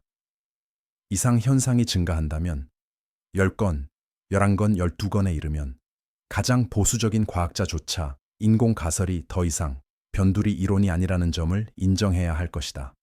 아니면 이상 현상이 해결될 것이다. 그리고 우리는 해성에 대해 중요한 것을 알게 될 것이다. 어느 쪽으로든 과학은 진보합니다. 하지만 반대 방향으로 간다면 우리는 새로운 영역에 진입한 것입니다. 이로 인해 공식 대응 혹은 그 부재에 대해 이야기하게 됩니다. 10월 21일 국제소행성 경보망 IAWN은 소행성 센터를 통해 편집자주를 발표했습니다. 사마이 아틀라스가 그들의 관측 캠페인에 추가되었다는 내용입니다. IWN이 항성간 물체를 표적으로 삼은 것은 역사상 처음입니다. 이 네트워크는 유엔의 승인을 받아 2014년 설립되었으며 잠재적 위험 소행성 및 지구 근접 천체를 탐지 감시 특성화하는 임무를 맡고 있습니다. 그 사명은 행성 방어입니다. 목표는 지구와 충돌 궤도에 있는 물체가 있을 경우 조기 경보를 제공하는 것입니다. 사마이 아틀라스는 충돌 위협을 제기하지 않습니다. 나사와 ESA 모두 이 천체가 지구로부터 1.8 천문 단위 약 2억 7천만 킬로미터 이내로 접근하지 않을 것이라고 확인했습니다. 그렇다면 왜 IAWN이 경보를 발령했을까?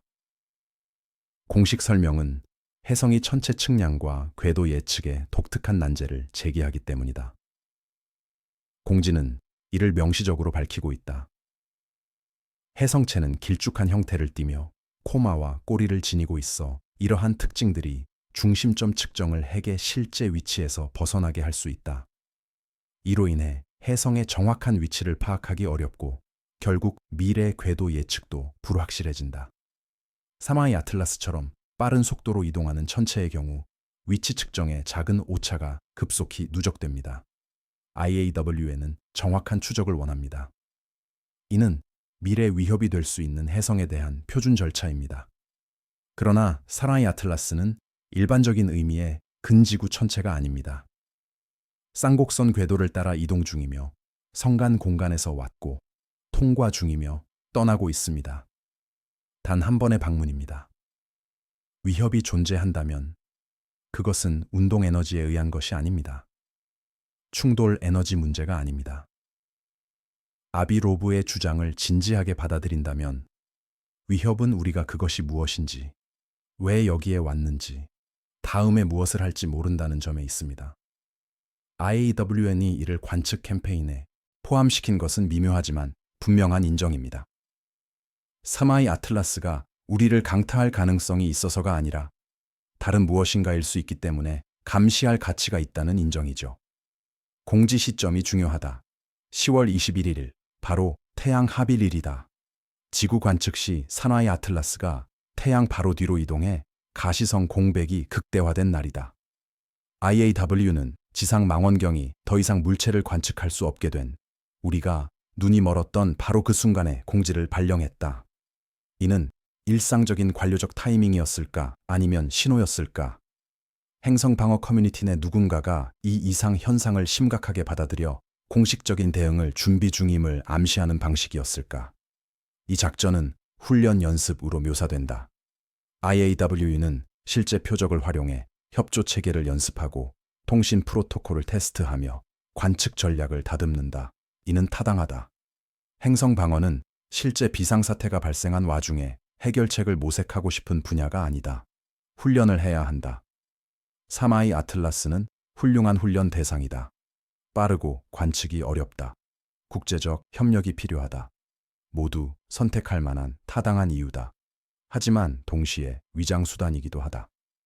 IAWN이 사마이 아틀라스가 인공물일 가능성, 기동할 가능성, 소형 탐사선을 방출할 가능성이 제로가 아니라고 판단한다면 그들은 이를 공개적으로 말할 수 없다. 외계 우주선일 가능성 때문에 추적 중이라고 말하면 공포를 유발하고 조롱을 사게 될 테니 그들은 훈련 작전이라 말합니다. 해성의 천문 측정은 어렵다고 말합니다. 표준 절차라고 말합니다. 그리고 조용히 자원을 배정하고 관측을 조정하며 지켜봅니다. 이 작전은 2025년 11월 말부터 2026년 1월까지 진행됩니다. 이는 사마이 아틀라스가 지구에서 가장 선명하게 관측될 수 있는 시기를 포함하는 2달간의 기간으로 상세 관측이 가능한 근접 거리입니다. 만약 이 물체가 어떤 행동을 하거나 궤도를 변경하거나 무언가를 방출한다면 이 기간 동안 발생할 것입니다. IAWN이 지켜볼 것입니다. 이런 조용한 경계태세에는 선례가 있다. 2017년 오우무아무아 사례가 그것이다. 오우무아무아가 추적 가능했던 몇 주 동안 많은 비공개 조율이 이루어졌다. 관측소들은 데이터를 공유했고 정부들은 브리핑을 받았으며 세티 연구진들은 자문을 제공했다. 이 모든 것은 공개되지 않았다. 사마이 아틀라스도 동일한 대우를 받고 있지만 더 공식적이다. IAWN 캠페인은 이를 공식화합니다. 데이터 공유, 공동 대응, 필요시 단계적 대응을 위한 체계를 마련합니다. 단계적 대응이란 무엇일까요? 사마이 아틀라스가 인공물로 확인될 경우 어떤 절차가 적용될까요? 누가 결정을 내릴까요? 인류의 대변인은 누구일까요? 이러한 질문들은 답되지 않았습니다. 공개적으로 제기조차 되지 않았습니다. 하지만 어딘가 누군가는 이를 고민하고 있습니다. 유엔의 개입은 흥미로운 점입니다. IAW는 유엔의 후원을 받으며 운영됩니다. 이는 국제적 정당성을 부여합니다. 상황이 격화될 경우 유엔의 체계는 이미 마련된 상태입니다. 현재 IAWN 캠페인에 참여하는 대부분의 천문학자들은 이 일이 해성과 천체 측량, 훈련에 관한 것이라고 생각할 것입니다. 하지만 캠페인을 활성화하기로 결정한 사람들, 즉 이를 승인한 관리자와 정책 입안자들은 그 배경을 알고 있습니다. 그들은 아비로브의 분석을 알고 있습니다. 그들은 이상 현상들을 알고 있습니다. 행성 방어는 단순히 행성에 충돌하는 암석에 관한 것이 아닙니다. 존재적 위협에 관한 것입니다. 그리고 외계 지적 생명체의 발견은 존재적 위협이 될 것입니다. 위험이라는 의미가 아니라 혼란이라는 의미에서 말입니다. IAWN이 사마이 아틀라스를 표적으로 삼은 것은 하나의 데이터 포인트입니다. 아무것도 증명하지는 않습니다. 하지만 그들이 이를 배제하지 않고 있다는 뜻입니다. 누군가가 신중을 기하고 있다는 뜻입니다. 이런 맥락에서 경계는 합리적이다. 사마이 아틀라스가 인공물일 가능성이 1%라도 있다면 그 함의는 너무나 중대해서 진지하게 다루는 것이 유일한 책임 있는 선택이다. 이 캠페인은 많은 데이터를 생성할 것이다. 사마이 아틀라스가 자연 해성처럼 행동한다면 데이터가 이를 보여줄 것이다. 그때 IAW는 이번 작전이 성공적인 훈련이었다고 결론 내릴 것이다. 그러나 데이터가 다른 결과를 보여준다면, 즉, 기체 배출로 설명할 수 없는 방식으로 궤도가 이탈하거나 명백한 원인 없이 물체가 가속 감속 방향 전환을 보인다면 IAW는 대응 수준을 격상시킬 것이다. 작전은 훈련에서 실제 대응으로 전환되며 모두가 일어나지 않기를 바랐던 시나리오를 기다리며 서류철에 보관되어 있던 프로토콜들이 가동될 것이다. 우리는 이상한 순간에 처해 있다. 이 모호함은 의도된 것이다. 확약 없이 준비하고 공포 없이 경계할 수 있게 한다. 하지만 모호함은 해소될 것이다. 사마이 아틀라스가 자연 혜성이라면 우리는 넘어갈 것이고, 그렇지 않다면 모든 것이 바뀔 것이다. 이는 가장 불안한 이론 중 하나로 이어진다. 근일점은 우주선이 탐사선을 방출하기에 최적의 지점이다. 중력 우물 깊숙이 빠진 상태에서 고속으로 이동 중일 때 작은 물체에 가하는 속도 변화는 궤도 역학에 의해 증폭됩니다. 내 행성, 즉 지구나 금성, 화성 쪽으로 무언가를 보내고 싶다면 근일점에서 약간의 힘만 가해 방출하면 태양의 중력이 나머지를 처리합니다. 수학적으로 우아하고 전략적으로 효율적인 방법입니다. 그리고 사나이 아틀라스는 10월 29일 태양 뒤에 숨어 지구에서 관측 불가능한 상태로 근일점에 도달했는데, 바로 이때가 그러한 방출이 가장 효과적인 순간이었다. 아비로브는 이를 트로이 목마 시나리오라 부른다. 물체는 혜성처럼 보이고 멀리서 보면 자연스러워 보이며 경보를 일으키지 않는다. 하지만 내부에는 다른 무언가를 운반하고 있다. 특정 임무를 위해 설계된 소형 우주선, 계측기, 탐사선들이다. 모선은 쌍곡선 궤도로 태양계를 통과하며 단 한 번의 임무를 수행하고는 영원히 돌아오지 않는다. 그러나 모선이 방출한 탐사선들은 남는다. 이들은 태양 주위, 행성 주위의 궤도에 진입해 관측하고 데이터를 수집하며 모선이 향하는 곳으로 발견사항을 전송할 수 있는 위치에 정착한다. 우리가 무슨 일이 일어났는지 깨달을 때쯤이면 모선은 사라지고 탐사선들은 우리 태양계에 깊숙이 자리 잡고 있을 것이다. 쉽게 탐지하기엔 너무 작고 개별 추적하기엔 너무 많다. 이것은 공상과학이 아니다. 먼 태양계를 탐사하기 위한 실용적인 임무 구조다. 모선 전체의 속도를 늦출 필요는 없다. 에너지와 시간이 너무 많이 소모된다. 고속으로 통과하며 가능한 한 많은 지도를 작성하고 관측을 지속할 수 있는 장비를 남겨둔다. 태양계 전체를 상세히 연구하려면 여러 관측 지점이 필요하다. 서로 다른 위치에 배치된 장기 관측 장비들. 하나의 대형 물체로는 불가능한 일이다. 수많은 소형 물체대가 해낼 수 있다. 역행 궤도가 이를 용이하게 한다. 사마이 아틀라스는 행성들의 공전 방향과 반대 방향으로 움직인다. 역행 궤도는 정찰에 이상적이다. 행성들이 궤도를 돌 때마다 여러 차례 조우할 수 있기 때문이다. 약간 다른 궤도 매개 변수를 가진 여러 탐사선을 방출한다면 내부 태양계를 완전히 커버하여 지속적인 관측을 보장할 수 있다. 문제는 우리가 그 방출을 목격할 수 있을지 여부다. 사나이 아틀라스가 근일점에서 무언가를 방출했다면 우리의 기기가 포착했을까? 아마도 아닐 것이다. 그 물체는 태양 뒤에 위치해 있었고 주체를 간신히 추적할 수 있었던 코로나 그래프만이 볼 수 있었다. 몇 미터 크기의 작은 탐사선조차 탐지 한계치 아래일 것이다. 모체로부터 충분히 멀어져 별개의 물체로 분해될 때까지 우리는 그 존재를 알지 못할 것이다. 그리고 그때쯤이면 연관성이 분명하지 않을 수도 있다. 갈릴러 프로젝트가 이를 찾고 있다. 독립적으로 자금을 조달하는 로의 연구 계획은 천문 데이터에서 기술적 흔적을 찾는 데 초점을 맞추고 있다. 그들의 임무 중 하나는 하늘을 감시하며 비정상적인 물체를 찾는 것이다. 표준 목록에 맞지 않는 작고 빠르게 움직이는 것들. 현재 3개의 관측소, 전천 카메라, 이상 현상을 표시하도록 설계된 소프트웨어를 보유하고 있다. 사마이 아틀라스가 탐사선을 방출하고 그 탐사선들이 지구 근접 궤도로 진입한다면 갈릴러 프로젝트는 이를 탐지할 수 있을 것이다. 아마도 이 시나리오의 또 다른 버전이 존재한다. 탐사선들은 이미 배치된 상태다. 사마이 아틀라스는 발견되기 전인 수개월 전부터 태양계에 진입해 있었다. 2023년 중반 해왕성 궤도를 통과했다. 우리가 알아차리기 전까지 2년 동안 외곽 태양계 내부에서 활동한 셈이다. 외곽 지역에 탐사선을 배치하고 카이퍼 벨트에 장비를 설치하며 근접 접근 전에 네트워크를 구축할 충분한 시간이 있었다. 우리가 2025년 7월 사마이 아틀라스를 탐지했을 때 정찰 단계는 이미 완료되었을 수 있다. 만약 그렇다면 우리는 기회를 놓친 것이다.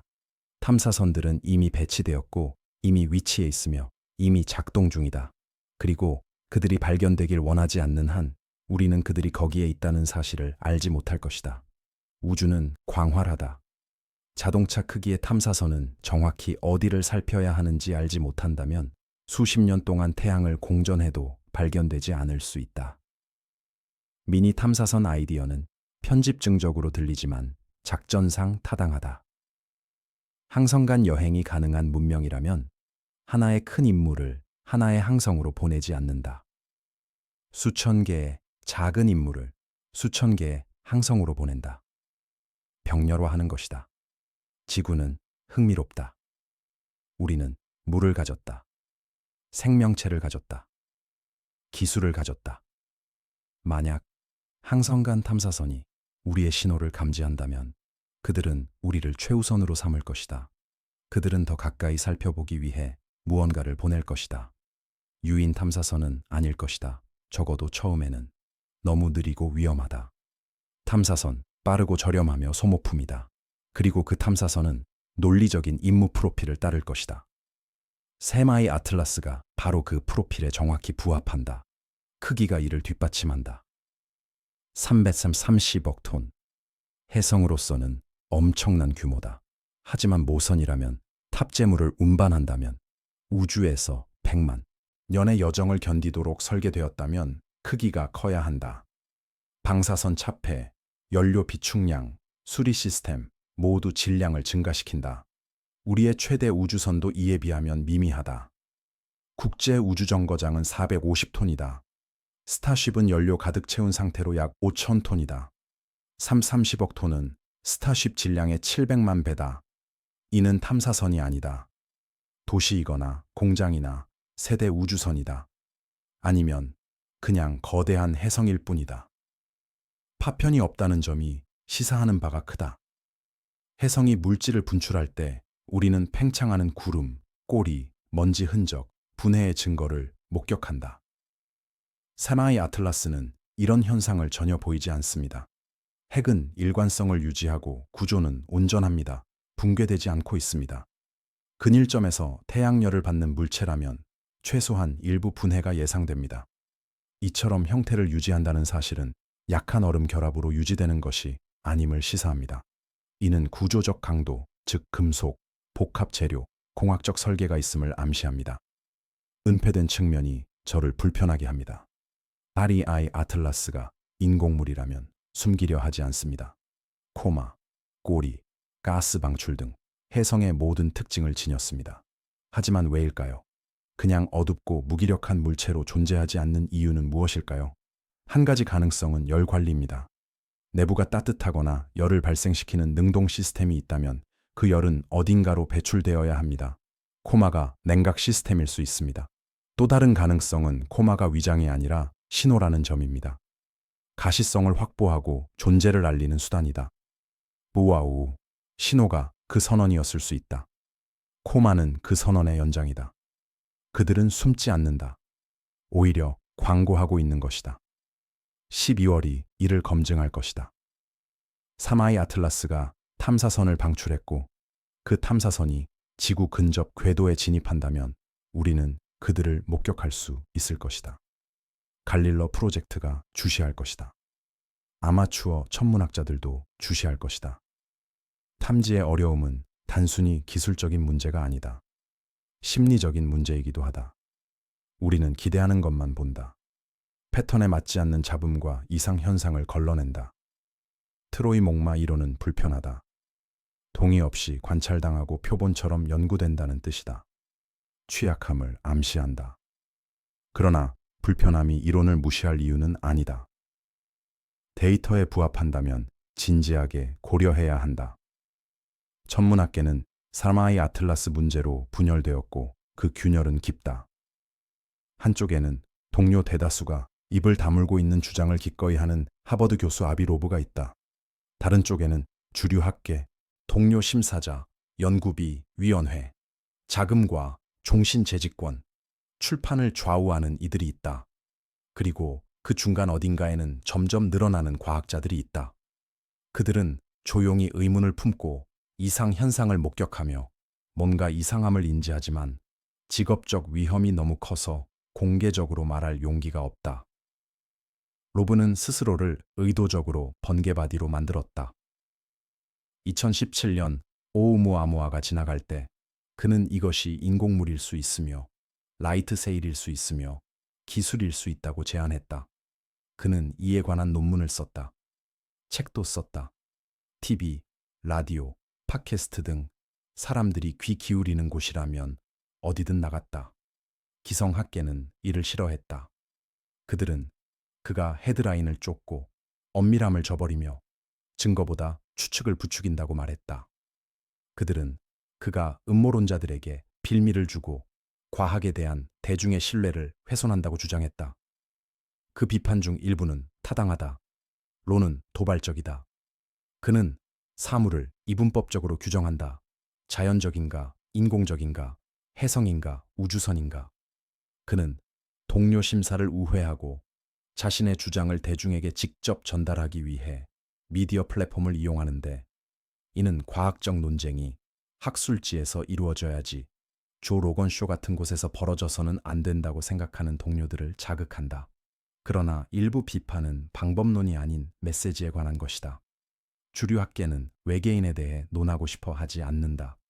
그들이 폐쇄적이어서가 아니라 이 분야가 그런 역사적 배경을 지녔기 때문이다.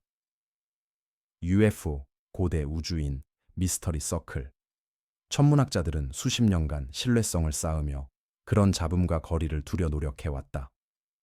로가 세라의 아틀라스가 우주선일 수 있다고 주장할 때 그는 주류 학계가 애써 닫아놓은 문을 다시 열어젖히는 셈이며 그들은 그를 원망한다. 테크노 시그니처 연구에 익숙한 펜실베이니아 주립대 천문학자 제이슨 라이트는 로의 접근법이 왜 문제인지에 대해 광범위하게 논평해왔다.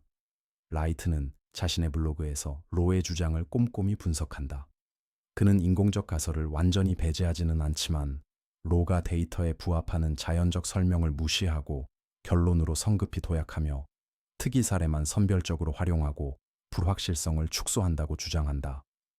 라이트는 로가 진실을 추구하기보다 자신의 주장이 옳다는 것을 증명하려는 사람처럼 행동한다고 비난한다. 그리고 라이트만 그런 게 아니다.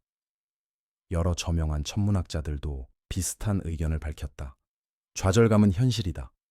로가 외계 기술을 암시하는 논문을 발표하자 갑자기 성간, 천체를 연구하는 모든 천문학자들이 기자들에게 외계인이라고 생각하느냐는 질문을 받게 되었다. 이로 인해 그들은 공개적으로 입장을 취해야만 했다. 로의 추측을 인정하거나 아니면 그로부터 거리를 두어야 했다. 대부분은 거리를 두는 쪽을 선택한다. 가장 유력한 설명은 자연적 현상이다 라거나 결론을 내리기 전에 더 많은 데이터가 필요하다는 식의 발언을 한다.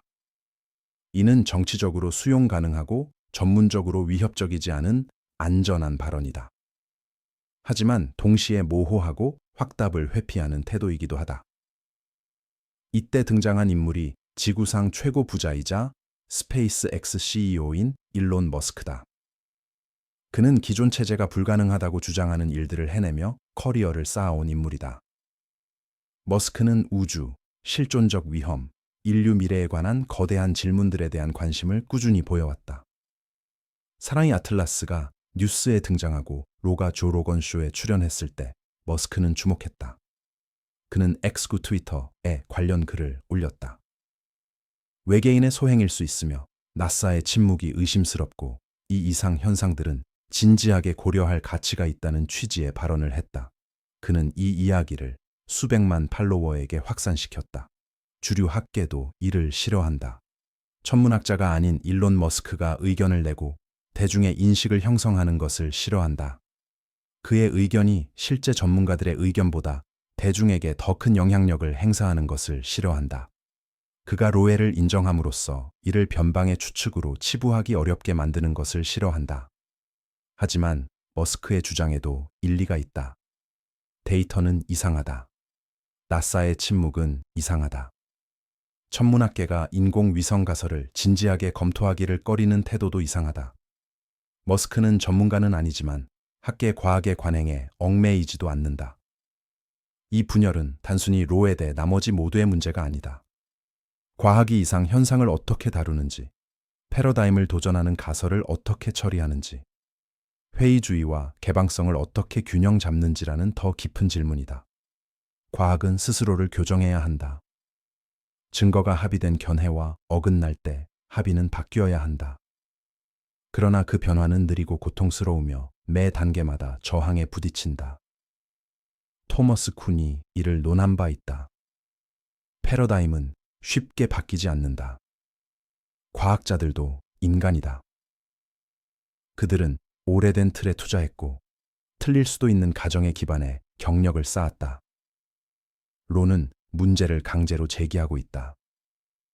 그는 동료 평가와 합의 형성의 느린 과정을 기다리기를 거부한다. 그는 논쟁을 대중에게, 정책 이반자들에게, 귀 기울여줄 모든 이에게 가져가고 있다. 그리고 사람들이 이에 대해 이야기한다는 점에서 효과는 있다. 그러나 기성체제가 자연주의적 설명에 더욱 집착하며 로를 선정주의자로 몰아가는 점에서 역효과도 낳고 있다. 진실은 아마도 중간 어딘가에 있을 것이다. 로가 완전히 옳지는 않다. 그의 확률 계산 일부는 논쟁의 여지가 있다. 그러나 완전히 틀리지도 않다. 이상, 현상은 실제한다. 질문들은 정당하다. 주류 과학계가 이러한 질문들에 진지하게 임하지 않는 것은 과학적 과정의 실패다. 여기에는 세대적 요소가 작용한다. 로는 정년 보장된 고위 연구자로 재정적 안정을 누린다. 그는 위험을 감수할 여유가 있다.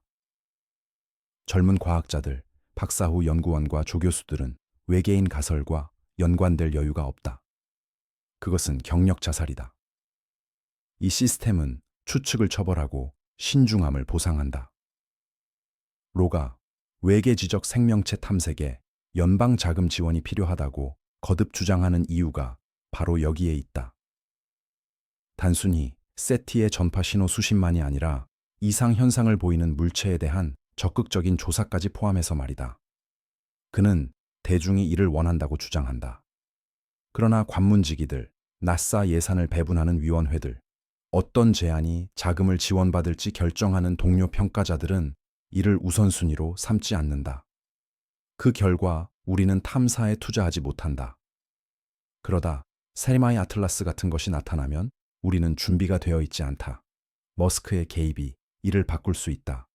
스페이스X가 관심을 가지기로 결정하고 머스크가 세마이 아틀라스 관측에 자원을 할당한다면 그는 학계의 관문 지킴이들을 완전히 우회할 수 있다. 민간 자금은 판도를 바꾼다. 내전은 계속될 것이다. 로는 계속 밀어붙일 것이고 회의론자들은 계속 저항할 것이다. 머스크는 계속 목소리를 높일 것이다. 12월이 중요해질 것이다. 새로운 관측 자료가 들어오면 어느 한쪽이 더 많은 근거를 확보하게 될 것이다. 이상 현상이 해결된다면 로의 주장이 틀렸음이 증명되고 기존 학계는 정당성을 인정받게 될 것이다. 그러나 이상 현상이 지속된다면 로의 주장이 옳았음이 입증되고 기존 학계는 왜 그렇게 강력히 저항했는지 스스로 성찰해야 할 것이다. 어느 쪽이든 내전은 상처를 남길 것이다. 11월 11일 그 천체가 다시 돌아온다. 세마이 아틀라스가 새벽 하늘로 다시 떠오를 것이다. 태양 뒤에서 모습을 드러내며 마침내 지상 망원경에 다시 포착될 것이다. 한 달간의 눈부심 속에서 관측이 재개된다. 분광학, 광도계, 천체 측량, 우리가 가진 모든 장비가 이 물체를 향해 데이터를 수집하고 이해를 정교화하며 해답을 향해 나아갈 것이다. 하지만 11월 11일은 절정이 아니다. 마지막 막의 시작일 뿐이다. 진정한 순간, 이 물체가 실제로 무엇인지 밝혀지는 시점은 12월 19일이다. 12월 19일은 지구에 가장 근접하는 날이다. 1.8 천문 단위, 2억 6,900만 킬로미터. 지구 기준으로는 먼 거리다. 세마이 아틀라스는 육안으로 관측할 수 없을 것이다. 최소 8인치 구경의 망원경이 필요하며 아마도 그보다 더 큰 것이 필요할 것이다. 하지만 이보다 더 가까워질 수는 없다. 각도 크기가 최대화되고 빛의 이동 시간이 최소화됩니다. 고해상도 데이터를 얻고 표면 특징, 구성 변화, 구조적 세부 사항을 관측하여 이 문제를 단번에 해결하려면 12월 19일이 결정적입니다. 관측 조건이 유리합니다. 사마의 아틀라스는 새벽 하늘에 떠오르며 태양과 거리가 멀어 태양빛 반사가 문제되지 않습니다. 전 세계 관측소들이 선명한 관측 기회를 얻을 것이다. 허블 우주 망원경이 관측할 것이다. 제임스 웹 우주 망원경이 관측할 것이다. 칠레, 하와이, 오스트레일리아 등 맑은 하늘과 우수한 장비를 갖춘 지상 관측 시설들이 모두 관측에 나설 것이다. 방대한 양의 데이터가 수집될 것이다. 사마의 아틀라스가 자연 혜성이라면 12월이 그 진실을 보여줄 것이다. 화학적 특성이 설명될 것이다. 밝기는 예상 곡선을 따를 것이다. 가속도는 가스 방출이 만들어낼 수 있는 것과 일치할 것이다. 이상 현상은 오해, 측정 오류, 불완전한 모델로 해결될 것이다. 우리는 성간 혜성에 대해 흥미로운 것을 알게 될 것이다. 논문들이 작성되고 경력이 발전하며 분야는 진전할 것이다. 그러나 만약 자연적이지 않다면 12월은 그것도 보여줄 것이다. 가속도는 가스 방출과 일치하지 않을 것이다. 화학은 여전히 설명되지 않을 것이다. 새로운 이상, 현상이 나타날 것이다. 그 천체는 무언가를 할 것이다. 사소하고 미묘하지만 태양열에 대한 수동적 반응으로는 설명할 수 없는 무언가를, 궤도 수정, 회전 변화, 알려진 어떤 분자 전이에도 맞지 않는 방출. 그리고 우리는 알게 될 것이다. 절대적 확신은 아니더라도 논의의 방향이 바뀔 만큼 충분한 확신을 가지고 더 이상 스라이 아틀라스가 인공물일 수 있는지에 대한 질문은 사라질 것이다. 대신 우리는 그것에 대해 무엇을 할 것인가 라는 질문이 남을 것이다. IAWN 캠페인은 1월 내내 진행된다. 2달간의 협동 관측이다. 사마의 아틀라스가 예상 궤도에서 이탈하거나 기체 배출로 인한 비중력적 힘으로는 설명할 수 없는 체계적 편차가 천측 측정에서 드러난다면 이 캠페인이 포착할 것이다. 정밀도는 높다. 오차 범위는 작다. 조종, 아무리 사소한 것이라도 눈에 띌 것이다. 그리고 만약 그런 일이 발생한다면, 만약 IAWN이 통제된 비행의 증거를 포착한다면 프로토콜이 가동된다. 격상, 브리핑, 천문학 부서를 훨씬 뛰어넘는 차원의 결정이 이루어질 것이다. 그때쯤이면 하이라이즈, 하이라이즈. 이미지가 공개될 수도 있다. 나사가 영원히 숨길 수는 없다. 정부 셧다운은 결국 끝날 테니. 그리고 그 이미지들이 마침내 공개될 때 허블보다 3배나 높은 해상도로 3천만 킬로미터 거리에서 본 사마이 아틀라스의 모습을 볼 때 우리는 퍼즐의 또 다른 조각을 얻게 될 것이다. 표면이 얼음과 암석처럼 보인다면 그것은 해성 가설을 뒷받침한다. 표면이 매끄럽고 금속성이며 기하학적인 모양이라면 모든 것이 달라진다. 론은 지켜볼 것이다. 그가 그렇게 말했듯이. 갈릴러 프로젝트 관측소들은 활동하며 특이한 것, 방출된 탐사선일 수 있는 모든 것을 탐색할 것이다. 사마의 아틀라스가 근일점에서 미니 탐사선을 방출했다면, 그 탐사선들이 지금 지구 근처 궤도에 있다면 12월이 우리가 그들을 볼 수 있는 시기다. 볼 수 있을지도 모른다. 탐지가 어렵기 때문이다. 물체들은 작고 희미하며 빠를 것이다. 하지만 론은 노력 중이다. 그는 그 가능성에 자원을 걸고 있다. 대중도 지켜볼 것이다. 이 이야기는 학술 천문학의 경계를 벗어났다. 소셜미디어에, 주류 뉴스에, 식탁 위 대화 속에 있다. 사람들은 궁금해한다. 투명성에 대한 압박이 커지고 있다. 나사가 영원히 침묵할 수는 없다. ESA도 영원히 침묵할 수는 없다. 어느 시점엔가 누군가는 공식 성명을 발표해야 할 것이다. 만약 자연혜성이라고 발표한다면 사람들은 대체로 받아들일 것이다. 다른 어떤 내용이든 발표된다면 세상은 달라질 것이다. 12월 19일은 또한 시간에 관한 날이기도 하다. 가장 근접한 접근 이후 사마의 아틀라스는 긴 이탈을 시작한다. 태양으로부터, 지구로부터 멀어질 것이다. 관측은 더 어려워질 것이다. 이 천체는 점점 어두워질 것이다. 2026년 3월 목성 궤도를 가로지르며 다시 희미해지면 결국 태양계를 벗어나 성간 공간으로 사라져 영원히 돌아오지 않을 것이다. 이는 몇 년 뒤 다시 방문할 수 있는 태양 주위를 공전하는 소행성과는 다르다. 사마의 아틀라스는 단 한 번뿐이다.